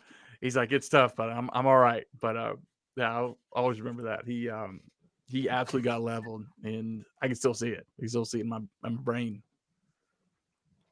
Clopton's class was tough. It was sales management or something like that. Yeah. That was a tough class. That was a tough class. Yeah. What's really funny, he taught sales management, but he spent his career like in the working world in purchasing. So he wasn't even in sales. He's a fraud. Ooh. Wow. I'm kidding. Professor Clopton was cool. But he sold you on how he could teach the class. Yeah, that's right. Yeah, he did. But sales management, Steve Clopton. Shout out Steve Clopton. He's probably retired at this point. Oh, yeah. Look, don't you guys love our show? Our host just got up and left, and nobody knows why. Well, I mean, Right, to step out and go pee real quick. We do have a little secret on our show. Maybe not made for air, but any time that AJ may get on as one of his more long-winded rants and talking to people, sometimes I'm just, nature calls. I just dip out. Like before we were on StreamYard, I was like, I'm putting them, I'll be back in a minute, So, but yeah, it happens. You got to do what you got to do. Gotta do what you got to do. Especially when you make 3-hour podcasts like we do. I love it though. I just pee in a bucket underneath the desk here, and no one's heard me yet. So. Get a camel, a reverse camelback. That's exactly right. With all due respect. Keep the Is that the fluid same one flowing. you puke into? Yeah. Yeah, I call it my elder bucket. Yes. I can't wait to be listening to the show, and you guys go, we're just going to real quick. All right. And now we get next segment. We were on the MillyGOATS podcast. Yeah. I want y'all to get Trey Elder on the podcast and ask. We'll make shirts did that you have throw a up bucket before on you it came with on? Elder on it. Elder bucket. Hey, elderberry syrup. Maybe that'll stop us. All Ooh. right, fellas, this was phenomenal. Yeah, man. Thanks for having us. I'm gonna hang because I'm gonna Go make ahead, a lineup. dude. Bring it. I'm gonna make a baby. lineup because I'm so awful at DFS golf. Big C. Come on, man. AJ, I cannot. This is a real pleasure for us to be like, because we want, like, obviously we all love App State. Like, Yeah. It's a family. So No, Yeah, I think I'll just say, like, I appreciate what you guys are doing. Like, you're bringing Yes. actual real facts and knowledge to the situation of And history, like good App history. State football and sports in general. I mean, I know you guys do more than football. It's just like, it's very much appreciated. Like, just, because you have all those, the mob out there, and you don't never know the facts. And like, you guys actually try to bring those. So I appreciate that. Well, I mean, the thing is, appreciate for that. like looking from the outside, it's like you look at all these big school, big time programs. They got podcasts, TV shows, radio shows, and like y'all 9 years ago were blazing the trail for like App State. Like, hey, we got fans and people who got something to say too. So it's we. I appreciate it. I got to say, like, my litmus test for whether we're doing a good job is when former players say things like that, like, we appreciate what you're doing. And we have several former players in our Facebook group that support the show. And there's just it's not a better compliment, because if the guys that are working out and going to all these practices and watching film and all this other stuff, if they listen to what we're doing and they're like, okay, they're keeping it real, then that's a great compliment. So I appreciate it from both of you guys, both former players. We appreciate that a lot. So thank you. Yeah, man. Well, I think it speaks kudos to you guys too, because like you guys are getting coaches on there. You're getting real people. You know, you're not just getting Paul Feinbaugh, who's trying to say you ain't played nobody. I ain't played nobody, Paul. Like you're getting coaches, you're All getting due strength respect. coaches, you're getting players. You're actually you're getting in there, and that matters. Yeah. If you want to have a couple of yahoos like us on there, hey, we'll come on there. Yeah. I don't know if they want that. One of the hardest things that I think we had to do was gain that trust. And respect. Right. It's on the stairs. That trust, all due respect. And, all due respect. and once you get that, and then they all kind of fall in line, right? And that was the toughest part, because we were told early on, I'll never forget, good luck with what you're doing. You can't come to media day. That's right. You can't get a coach on the show. With all due respect. And now the thing, in 2016, this was not really a groundbreaking thing to do.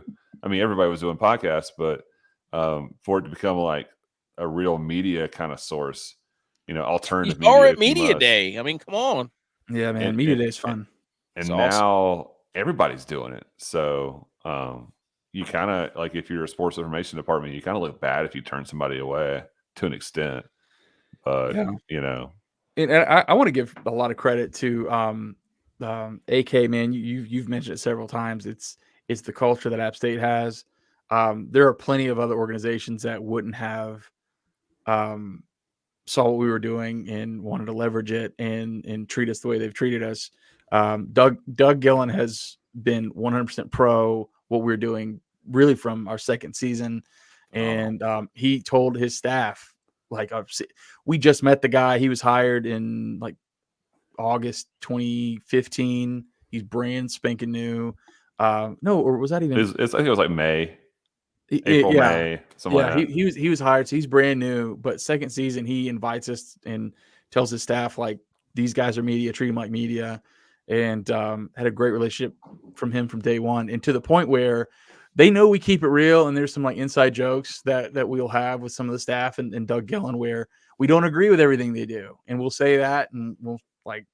Yeah, I think that's dumb. Like the Mountaineer Athletic Fund, like when they rolled out, like, oh, we're renaming all this. That's really dumb. And we thought it was dumb. We said it was dumb. So we're just keeping it real. But at Media Day, we had Brett Strelo and Joey Jones there, who do a great job for Apps. They do a really great job for Apps. They are helping us get connected with players on site, saying, hey, do you want to talk to DDP? You guys want Berger? Because they know we're going to treat them right.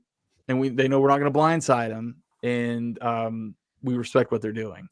So it's been a trust built, but there's got to be two to tango, right? So we've done our job in trying to keep it real and be respectful, but at the same time, like, credit to Doug Gillen and that side of things and those coaches for trusting in us as well. Goes both ways. It's a good ecosystem, and we're lucky to be part of that family, because I don't think that the way we do things would always be cool. With other programs. So it was, you got to say all due respect, and then with all due respect to to other programs. Yeah. But no, yeah, it's cool, man. Y'all have done something that we haven't done, and that is get Daniel Kilgore on the show. I mean, Kilgore Tex might disagree with this. Kilgore was best man in Kasuf's wedding. And he's still what's he doing now? He doesn't believe in us. He's what Kilgore's doing? He's going to hate. I'm going to tell you this. Kilgore is a season ticket holder for East Tennessee State. ETSU. Bro, I see that he's wearing ETSU. He's getting bucked up, dude. Why? What's the deal? Wife went there. I was going to say, yeah. And he lives like 5 minutes from the stadium. Yeah. I shouldn't be giving like his address we're out. We're gonna get Rookie. We're gonna get Rookie on the show before NFL. We'll get Rookie. We'll get Rookie, and we'll get him on there. Old Silver Fox must be a mini dome truther. take it back to the mini dump. We love Kilgore. Kilgore's one of our. One of my favorite episodes ever is when he came on and we hit the record button, and I kid you not, we talked for 2 straight hours, and it was like 30 minutes. 2 solid hours. Just talk, man. And it was by the great. end, he was like, "Come over to the house." Yeah. And I was like, That's okay. how he is, though. He's the best. He's one of the. He's At one his of the, at his wedding, the morning of his wedding, like we all had a good time the night. We all had a good time the night before, a little sauced up still in the morning. And he's like, "Let's go get some breakfast, boys." So we went to Bojangles. Now you guys know how cheap Bojangles is. Yeah. Was Kilgore gave me an AK 100 spot. He trusted us. And we did our best to spend all of it. And we gave him back $19.85. He was so mad. We came back with the biggest Bojangles box you've ever seen. When I said it with all due respect, Kilgore. 30 ham biscuits. Just puked up $27 worth of Bojangles. I think we ordered the whole menu like a time and a half, and it was like not $100. That's good. He was so mad on his wedding day. It's great. We'll get him and Sam on eventually. But yeah, keep dreaming, boys. It'll happen. Yeah. I believe in you. Hey, let's get into this DFS stuff. Let's go. Let's baby. do it. AJ, my man, if you want to stick around, go ahead. Nah, man, I'm out of here. I appreciate it. It was great meeting all you guys. Thank you very much. Thank you. Enjoy. Oh, Any appreciate it, future- bud. Come on the show. Come on the show, dude. Hey, hit the music. What music? The transition music for DFS. Let's go. Let's get into Seggy. We doing the how dares, or we just going Let's straight into it, brother? go straight into course All right. history. Big C. I'm gonna listen. I'm gonna listen because I don't even know where we're playing golf this weekend.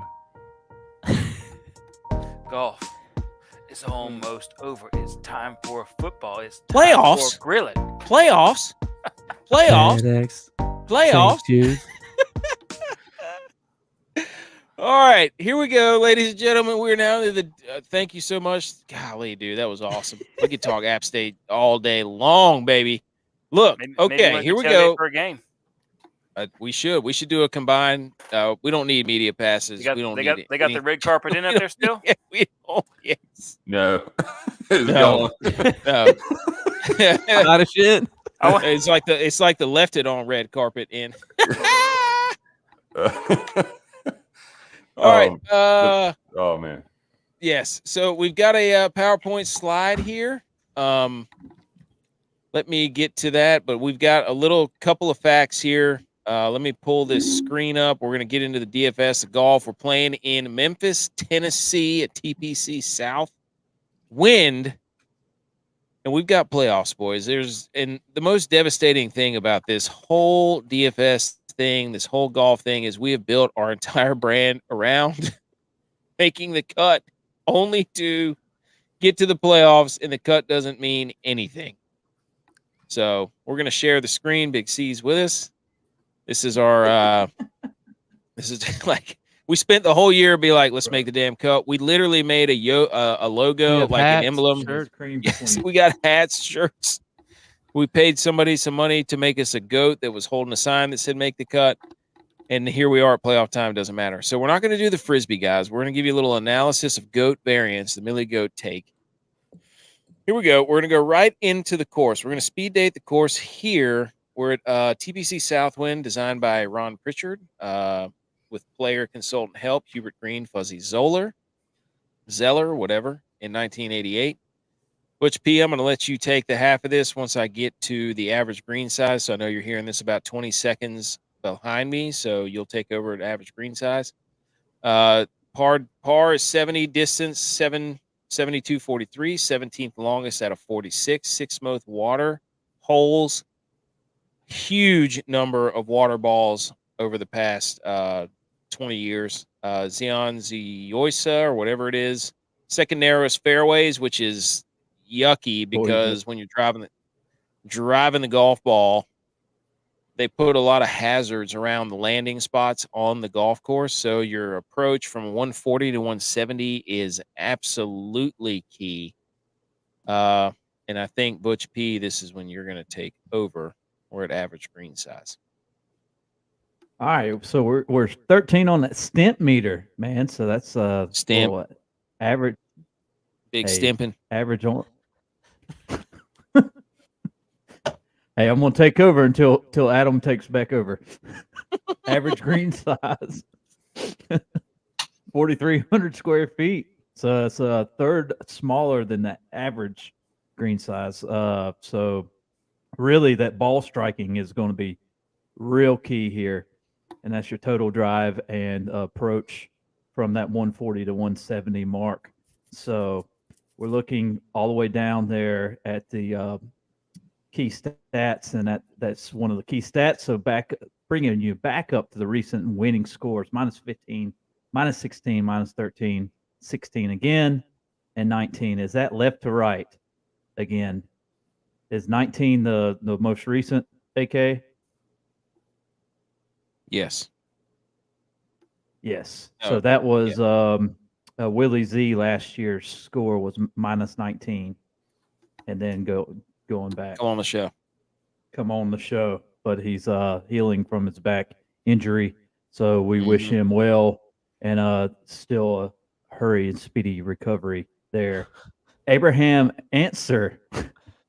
Oh, you got Wow. questions. Hey, We got what? Answers.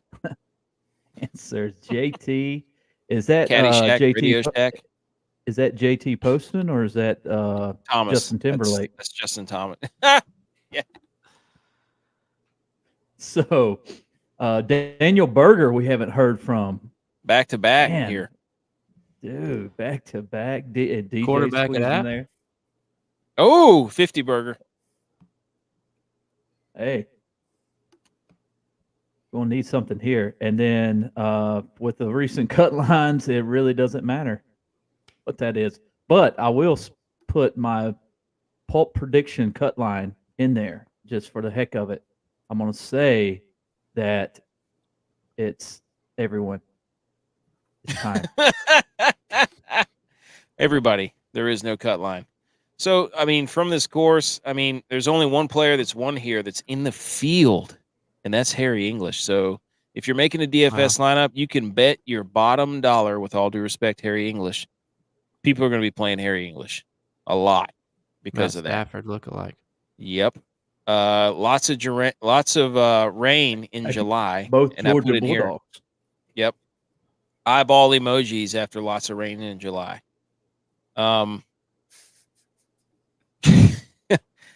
Like I said, a lot of water balls since 2003. 45% strokes gained from approach compared to the 35% average, meaning strokes gained from approach is huge on this course. And then every putting category is way easier. So if you got a guy who's really good at putting, put him in your lineup.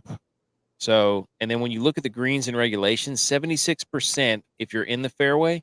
If you miss the fairway, it's 41%. That's a huge decline. So not only do you have to be accurate, but it's a little longer than normal for this course. So you need somebody who can actually hit it a good ways. And if they can't, they need to be really good with their long irons from the strokes gained approach. So would you say that this is basically the Wyndham again? it is, but a little bit longer. A little bit longer. Yeah, I'll agree with that.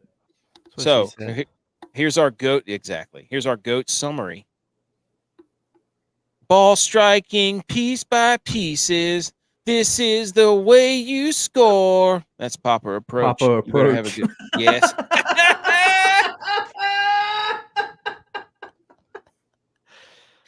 Oh my gosh. Yes. Oh, man. That's yes. Oh my gosh. Love it whenever that hits. Okay, Oh. so we're gonna get into the guys, That the was golfers the first up your time you'd sleeve. actually been in tune.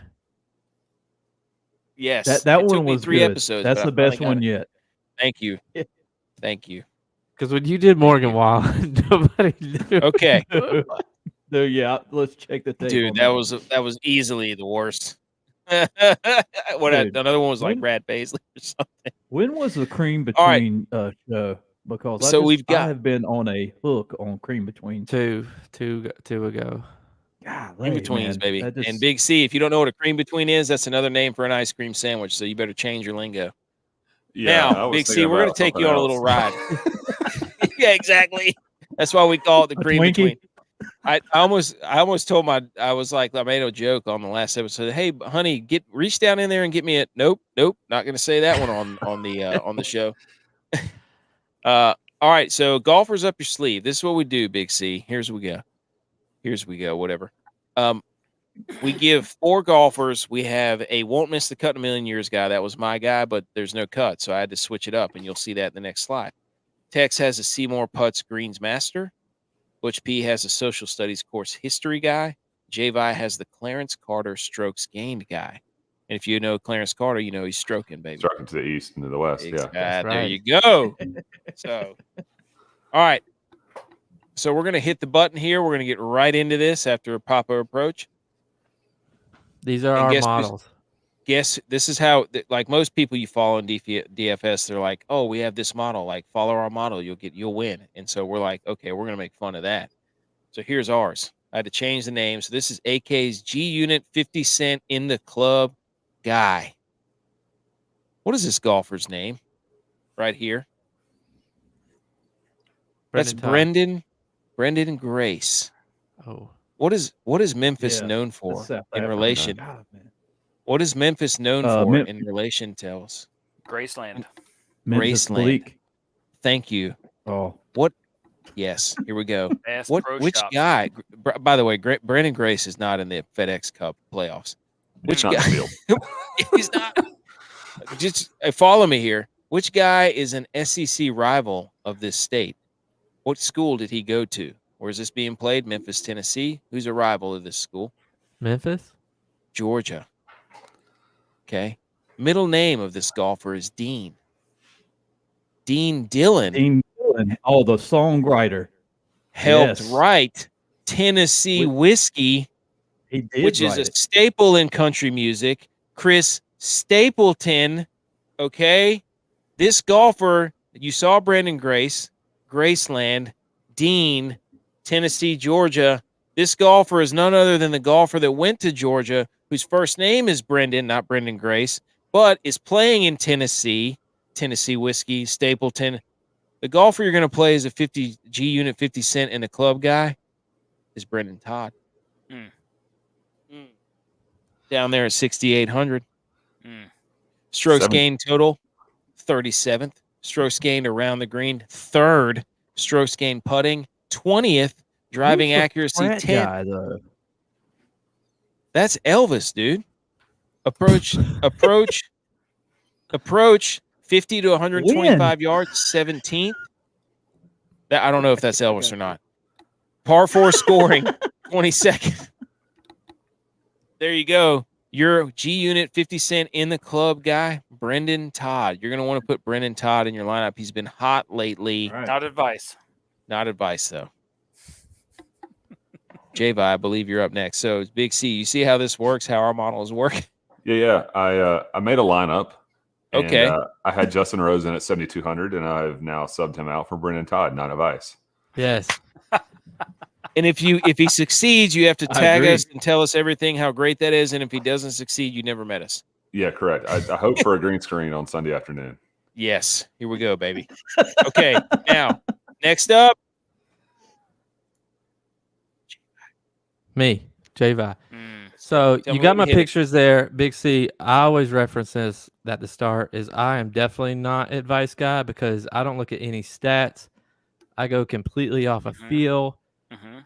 And after AK's slide, I'm going to say don't let the truth get in the way of a good story.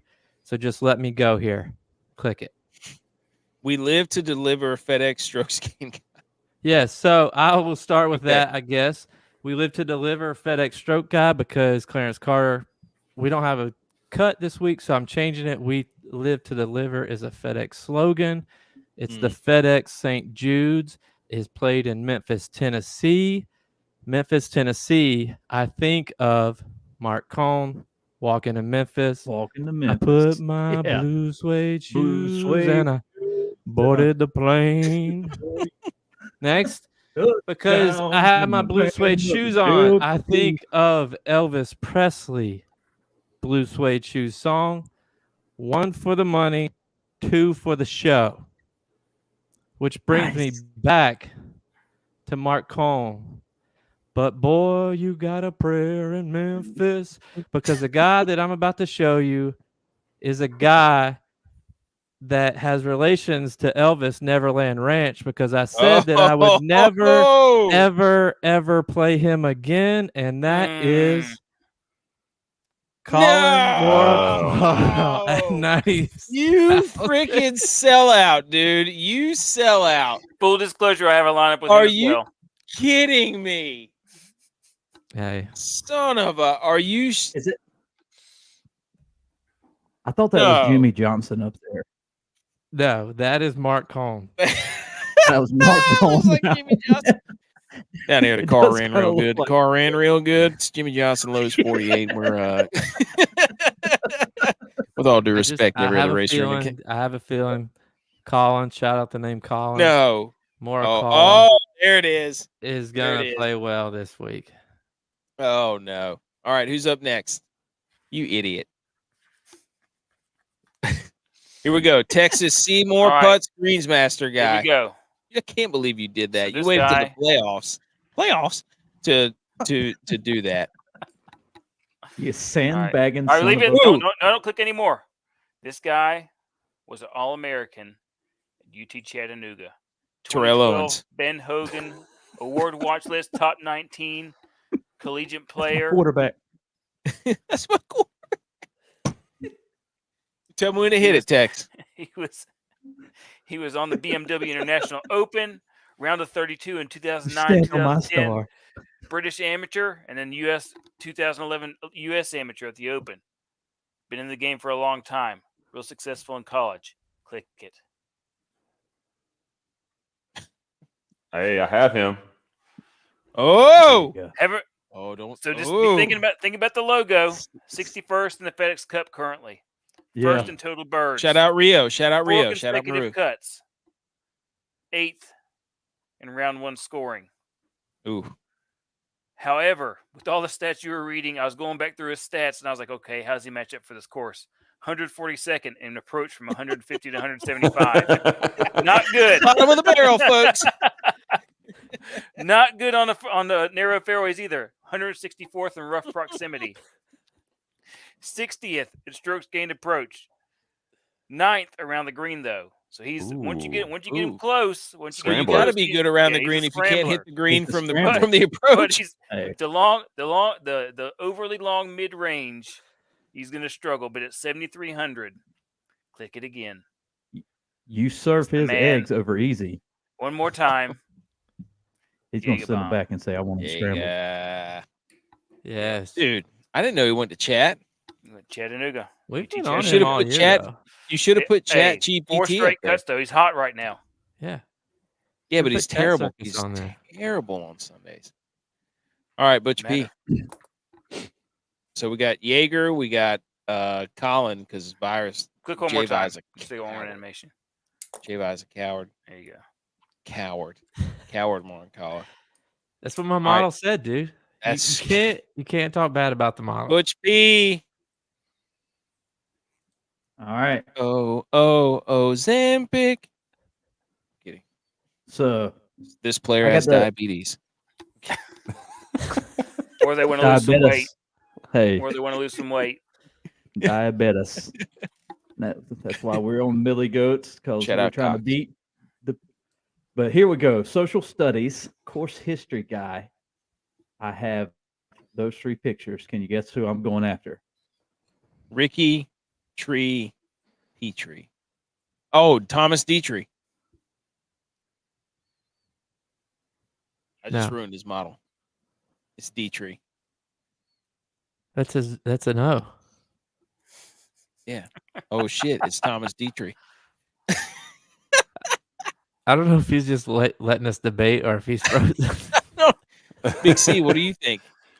I mean, it's clearly looking like Ricky Fowler there. I get the idea of what's going on, and I'm kind of hoping it's Ricky Fowler because I did also put him in my lineup. Love Ricky Fowler. So, but yeah, there's definitely a Petri dish, tree dish, something else going on. So OP is OP a thing? Rocket. That's the Rocket Mortgage. Yeah. So Rocket. I think don't know, it's like a giveaway if it's just Ricky Fowler sitting there. It's not clearly Ricky. not that. It's not. O Trio.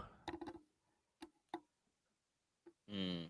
Ogracio. Degrassi. Drake. It is Thomas Dietrich because it Told you. rhymes with Petri dish. No, I knew it, dude. Right out of the gate, dude. I knew it. You could have just kept it to yourself. Mm. Butch and I talk a lot off camera. Is there anything you want to add to that? Is that you just Did AK? Nope. I broke your model, dude. It wasn't that broke good. it. I knew I shouldn't put that Petri. I shouldn't have put the Petri dish up there. If you would have put the Damn it. Petri dish, I would have known. I wouldn't have known. I thought that was like a science dish. No, I knew it. I was like Petri, Dietrich. Yeah, that was my Butch and fine I- specimen of a pick right there. Butch and I have talked more. I mean, yeah. So there you go. All right. So we got Thomas. Yeah, Thomas Dietrich is going to be hot. I guarantee you that his ownership's going to be here. Here's the guys I think whose ownerships are going to be through the roof. Dietrich, English, and Wyndham Clark. They're going to be. You don't think of Harmon?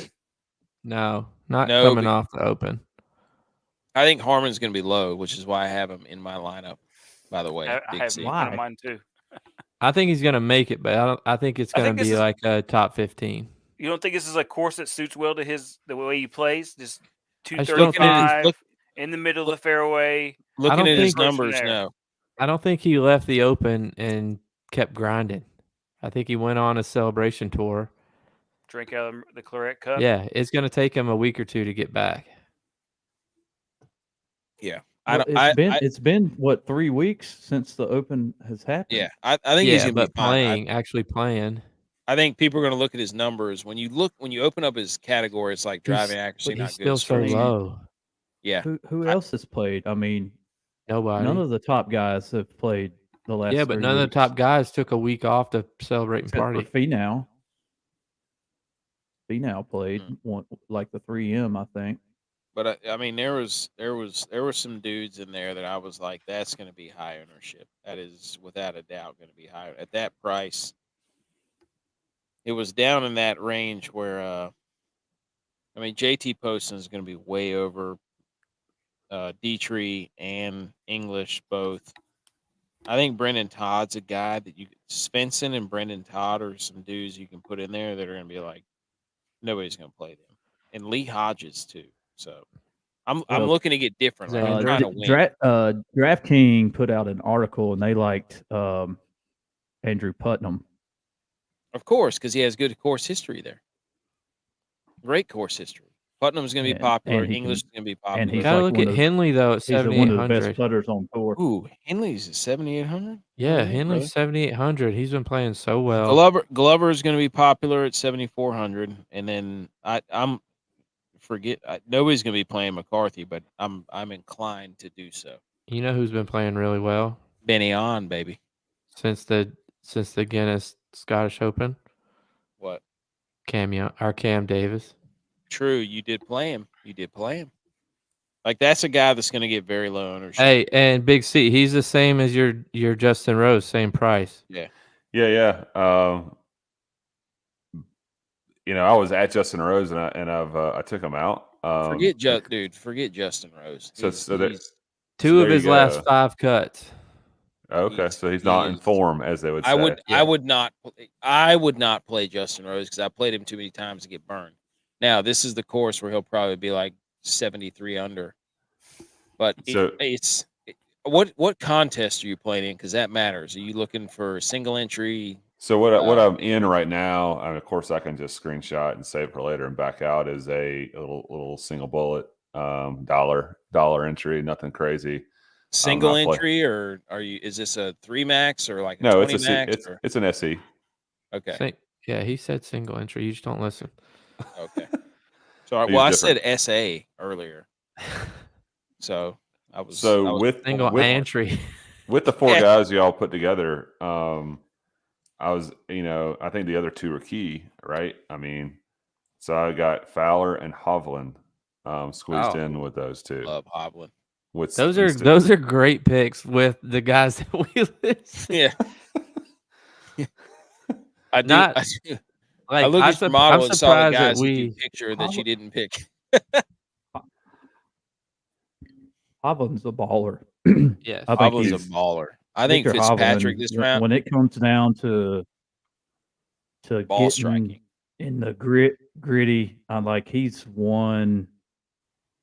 Let's see, he didn't win the Century of Champions, but he won a no cut event like that.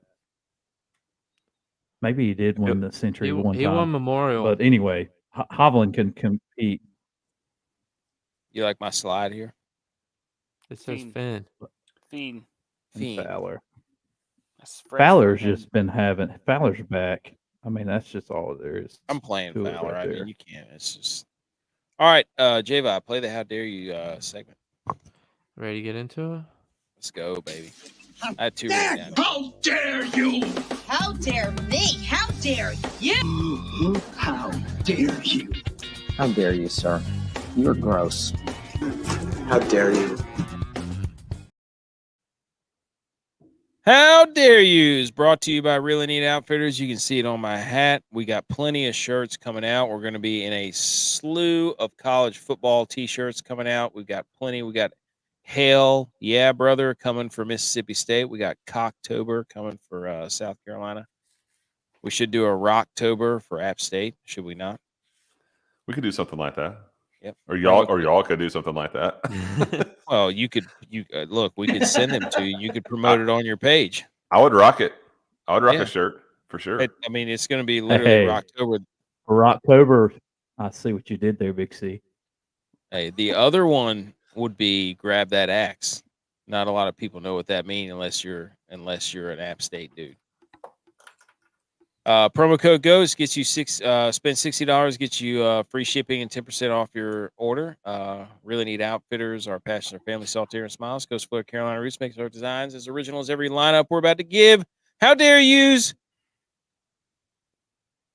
I want to go first. Of course I'm you just do. I'm gonna give myself the number one pick. I'm gonna how dare you the world. Okay, sent me this, and I have had about enough of this nonsense. There was a picture that was sent to me. The most popular NFL teams worldwide. Our mom tagged us in this. Canada, the Buffalo Bills. And I told her, I said, you have to understand, I'm not going to know what these countries are. Alaska was the Cowboys. The United States. You don't have to say, you could just say the United States. Alaska's part of the United States. The United States was the Cowboys. Africa is the Tampa Bay Buccaneers. Some country way up north is the Buccaneers too. A lot of Buccaneers. Greenland. That's a continent, by the way. Africa's a continent. Australia is the Buccaneers. China, I think, or Asia is the Bills. That would be. Wow, Russia. dude. Wow. Russia, I think. Hold on. Did you see the same picture I'm seeing? Yes, I'm looking at it. Okay. That would be Russia. All right. Hang on. Send me that. Where is this at? It doesn't matter. Anyways, Look, how dare you, the world? He's Where trying are to the get it. 49 He's Where trying to get are ahead the of 49ers? He's Stop trying to it. get ahead of me. With all due respect, where are the 49ers? So The Bills and the Cowboys are haven't done America's diddly team. poo That smells- in the past 20 Cowboys years. are America's team. The Bills are Canada's team. I think that feels and smells right to me. Whatever. How dare you? How dare you, the world? Look, he's trying to get ahead of this because he knew I was going to bring it up in relevant news. Because in the most popular NFL teams worldwide, the Niners aren't in the top 10. That's crazy. Exactly. Thank you, Big C. What's crazy to me? Pirates, They got the best underdog story in the world. What? No quarterback? The only quarterback as a rookie starter to beat Tom Brady. I don't know. Josh Allen played Tom Brady like 10 times. How many times he beat him? Like 3? Hey, quit living in the past, dude. It's all about this I'm year. not. It literally just happened. Hey. I mean, That's the past. did Brock Purdy end Tom Brady's That career? That's happened, the question we happened should be when? asking. When did it happen? Last year? The past. It's past. Anyways. Past Brady's prime. Oh, okay. Here we go. That's what we're gonna do. All right. That was my how dare you the world. I'm sick of you, world. Send The me that Bills and picture. the Bills and the no, I'm not sending you that picture. Fire. Send it to me. No, the Bills and the Cowboys. Are you kidding me? Are you kidding me? No. Those are the two teams. It makes sense. Haven't done America's jack. team. Have you ever tried a Labatt Blue? Yeah, I've had a Labatt Blue. Yeah, no wonder. That's the reason. What are you, Irish now? No wonder. That's the reason. You freaking gonna sell me a box of Lucky Charms? All right. I'm pretty sure the Cowboys are Mongolia's team as well. I'm pretty sure it's Mongolia there. That's where they send all their division championship T-shirts. Is that in between Russia and China? Yeah. Yeah. Mongolia, the Mongolian Libya. Empire. That's actually for Libya. Big C. You Libya's might be team? onto something there. That's probably why the Bills are the world's favorite teams because they have 4 Hey, you Super got Bowl Egypt. championship You got- shirts from the You got Egypt, J. All those shirts, Egypt. dude. Hundreds and hundreds and thousands. And they haven't disintegrated Spain, since the France. 90s. The Dolphins are UK's.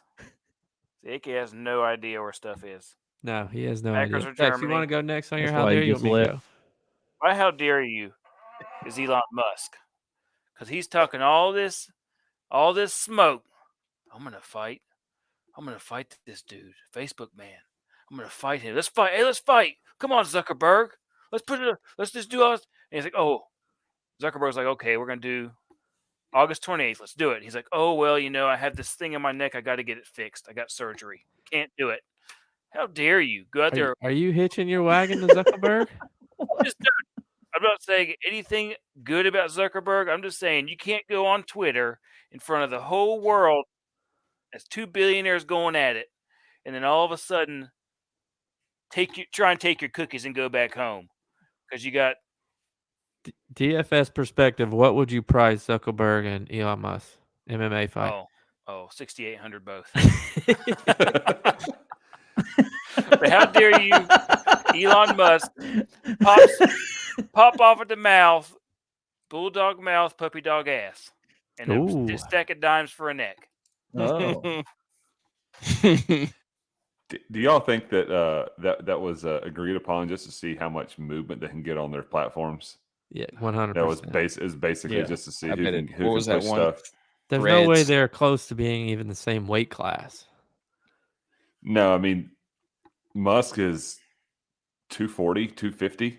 Yeah, he's built like a transformer. Yeah, he's huge, and if Zuckerberg gets over 180, I'd be shocked. Yeah. Oh, there's no way. He's got to be about 165. Who's up next? Either myself or Butch. Butch, you want to go? You want me to go? No, mine's just AK for ruining my slide. Oh, how dare you? Don't put a petri dish on there, dude. Hey, I'll go next. I gave it away. I knew it. I didn't want to make it too left field, and then I was like, man, I should have now. Dang. Yeah, you should have. Anyway. Hey, I'll go next. And my how then. dare you is to ESPN and their most recent power rankings. They put out a power ranking for wide receiver U.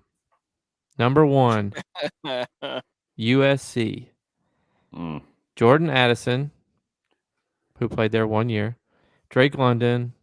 Tight end. Amon Ra St. Brown. Juju, and Michael Pittman Jr. Number 2, Ohio State. Jackson Smith, Garrett Wilson, Chris. What's his name? Olave. Wow. Oh, Terry, back up, Terry. Terry, put it in reverse. Michael Thompson. Then LSU at 3 with Jamar Chase and Justin Thompson. You also have Terrence Marshall, Jarvis Landry. Justin who? Who's Justin Thompson? Oh, Justin Jefferson. That's a new guy. Yeah, it was Justin Thompson. I haven't heard of him. Sleeper alert. Gotta pick him up from my dynasty league. Hey, he was thinking of a new JT. LSU JT? 4 is Alabama, 5 is Oklahoma.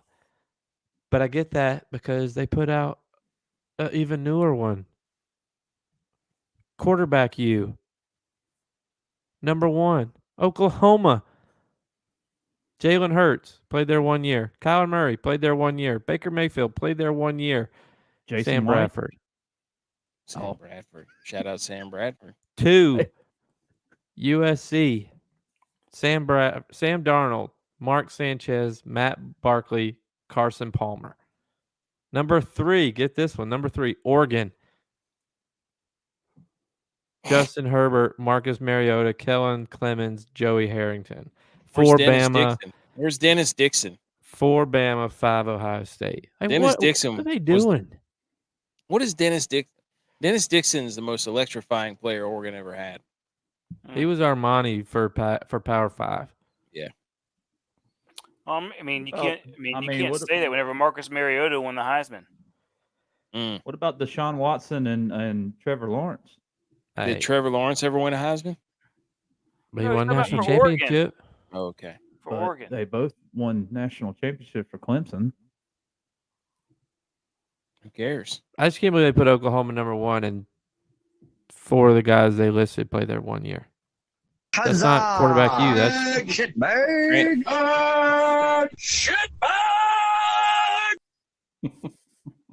The hell happened there? Sounded Yeah, shit. All right. Like history.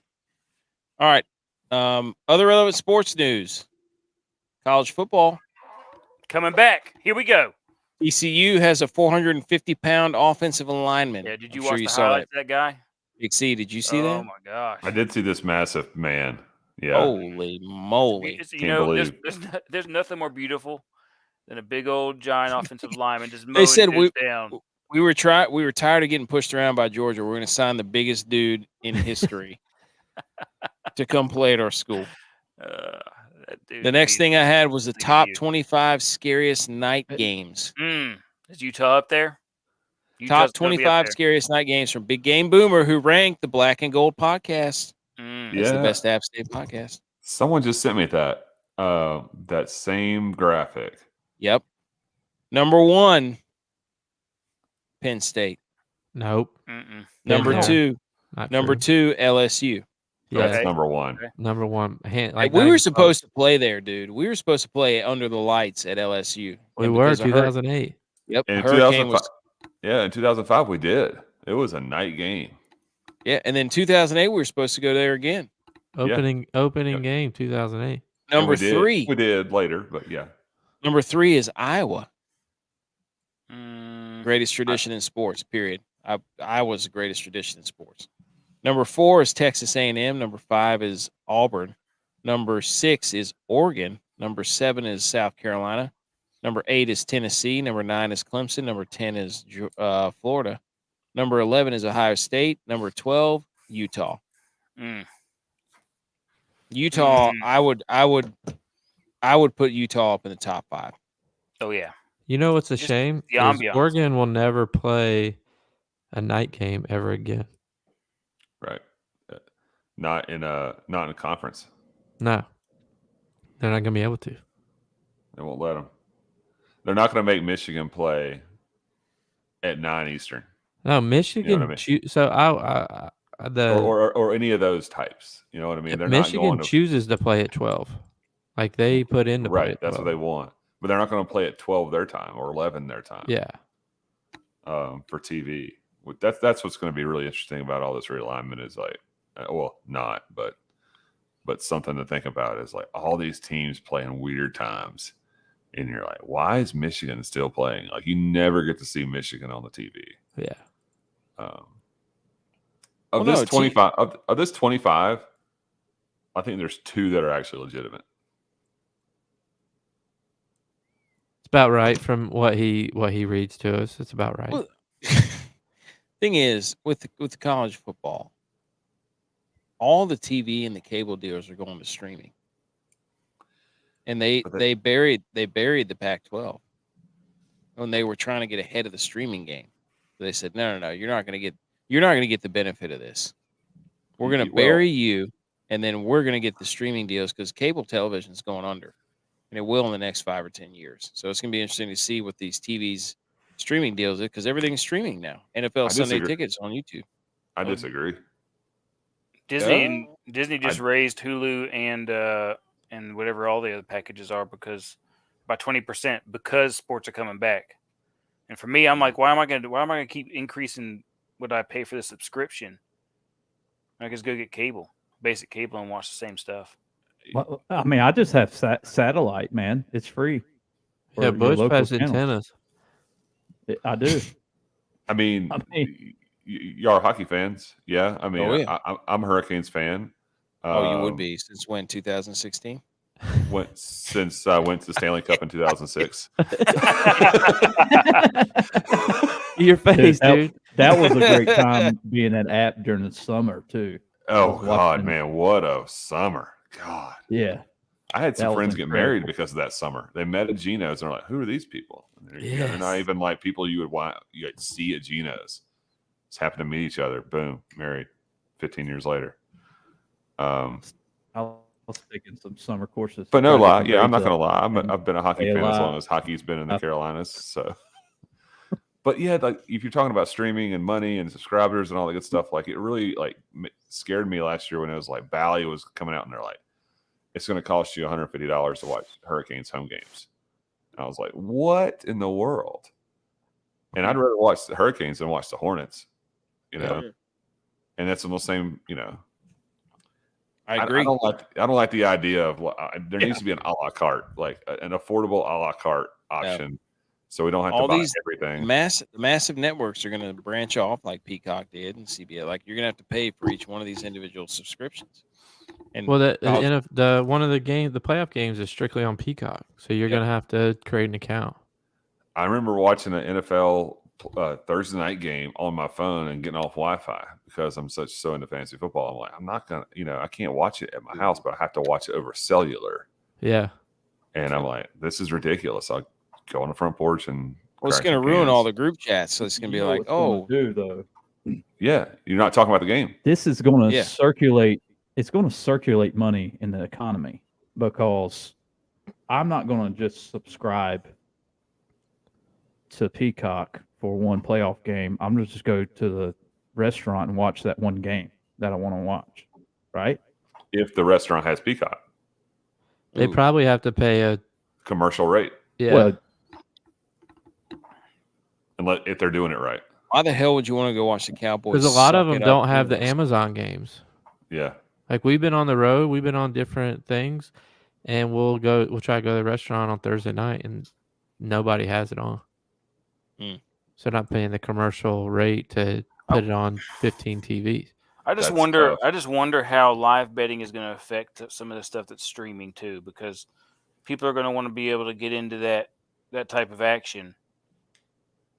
Yeah, but if it's streaming, you may be 10 minutes behind what somebody That's else. That's what I'm saying. It's going to affect live betting because you're just streaming and people might only have one device and they got to do both the bets and the. It's going to really game on their what phone. What it's going to really affect is group chats. Let's be real. Oh yeah, but I don't really care about that. We can always catch up on that later. No, I don't want somebody to tell me, "Oh, did you see what just happened?" And then I'm 5 minutes behind. I think that's a good point. I think it's a good point about the live betting because ESPN and the Penn just signed a deal. One of the best times I had at a baseball game, we went to Colorado last summer and went to a Rockies game, and we were betting pitches. And in like ball strike. That does sound like fun. That's DGen stuff right there. Yes. But my buddy hit one on this guy hit a home run at this at bat, like hit a plus 1800 live, and that's a thrill, that pays for one beer. Yeah. Yep. All right. Only one quick note from the NFL. The Dak interception counter is rising. It's a race between him and Lamar Jackson, who's throwing the most interceptions in whatever it's called, training camp. I think I've seen the Dak NFL counter at 4 was the last one I saw. After a week. Lamar threw 4 in one practice. Ooh. That's going to be hilarious, by the way. He's going to throw the He's going to throw the ball. Lamar Jackson needs to understand that he is not a pocket passer.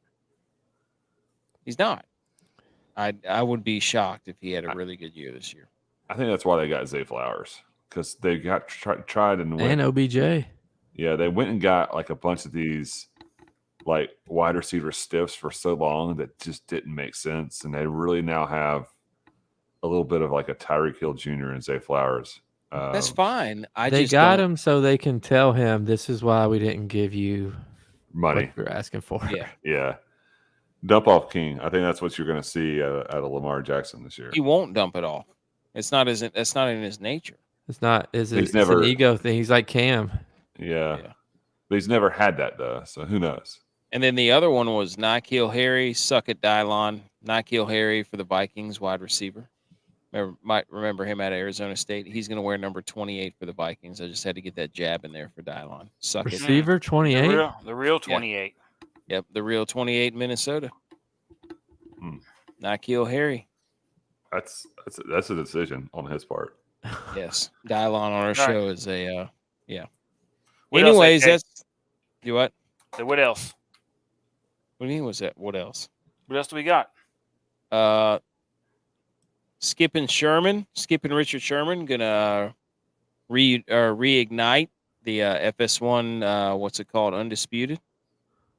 Eric Carlson to the Penguins. What an idiotic move. Barstool Sports. Gonna have the highest negative, lowest, the lowest negative, highest negative, lowest negative, whatever you want to call it. As a defensive pairing between him and Letang. Yep. Great hair though. Great hair. Oh, Great but hockey I mean, flow. if you're talking all-time Unreal. hockey here on a defensive line, Oh my gosh, Carlson and dude. Letang, greatest hockey here you've ever Yep, seen. yep, Barstool yep. Sports got bought back by Dave Portnoy, quote unquote. He's running around talking about the pirate ship, and then Lionel Messi is making an absolute mockery. It's of 6 the goals in MLS. 4 games. Yeah. 2 free kicks. Yeah. I was a big Ronaldo GOAT guy. Oh, I put up a poll, Dude, by the way, Messi- which was Messi's the GOAT. He's But pissed a lot of after people Messi doing what he's doing right now, and I know it's in No, the dude. MLS, but dude, go back to the World Cup whenever he was playing.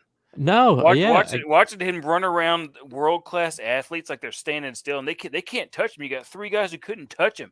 but with you the know what ball. he's doing? You know what he's doing? He's making soccer fun and exciting in Dude, America. I love it. Hey, In little America. guy, hey, little wizard. Because our women aren't going to do it now. Maybe our men can get together.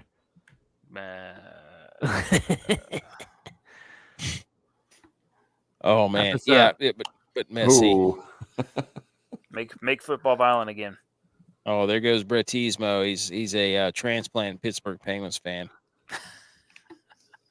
He just hopped on the bandwagon. All of a sudden, he's got all these Stanley Cups. Defend but- yourself, but BMO. Little does he know the Penguins are about to be in an absolute poop hole. Oh yeah, and in 2 years after this whole deal's over, it's going to be how do you want to say it? the desert. Yeah. Anyway, All right. 11 o'clock. This is a long one. 11:30. This is a long one. Jeez. We appreciate Big Yeah. C. We appreciate you sticking around, Enjoyed it, boys. my friend. AK Come on, always let's go. starts the music way too Let's early. get- hey, He missed follow the us on drop. Rumble. Follow us on YouTube, the MillyGOATS, Twitter at MillyGOATS, Instagram at the MillyGOATS, website and blog MillyGOATS. Got Football's back tomorrow. Football's Yeah. back tomorrow. GoDaddySites.com. Full preseason schedule. Farrell at www.reo.live. Subscribe, rate, Thank leave a you. review. Let's get ready for some football. And We'll let's see go you to on bed. Sunday. Last word.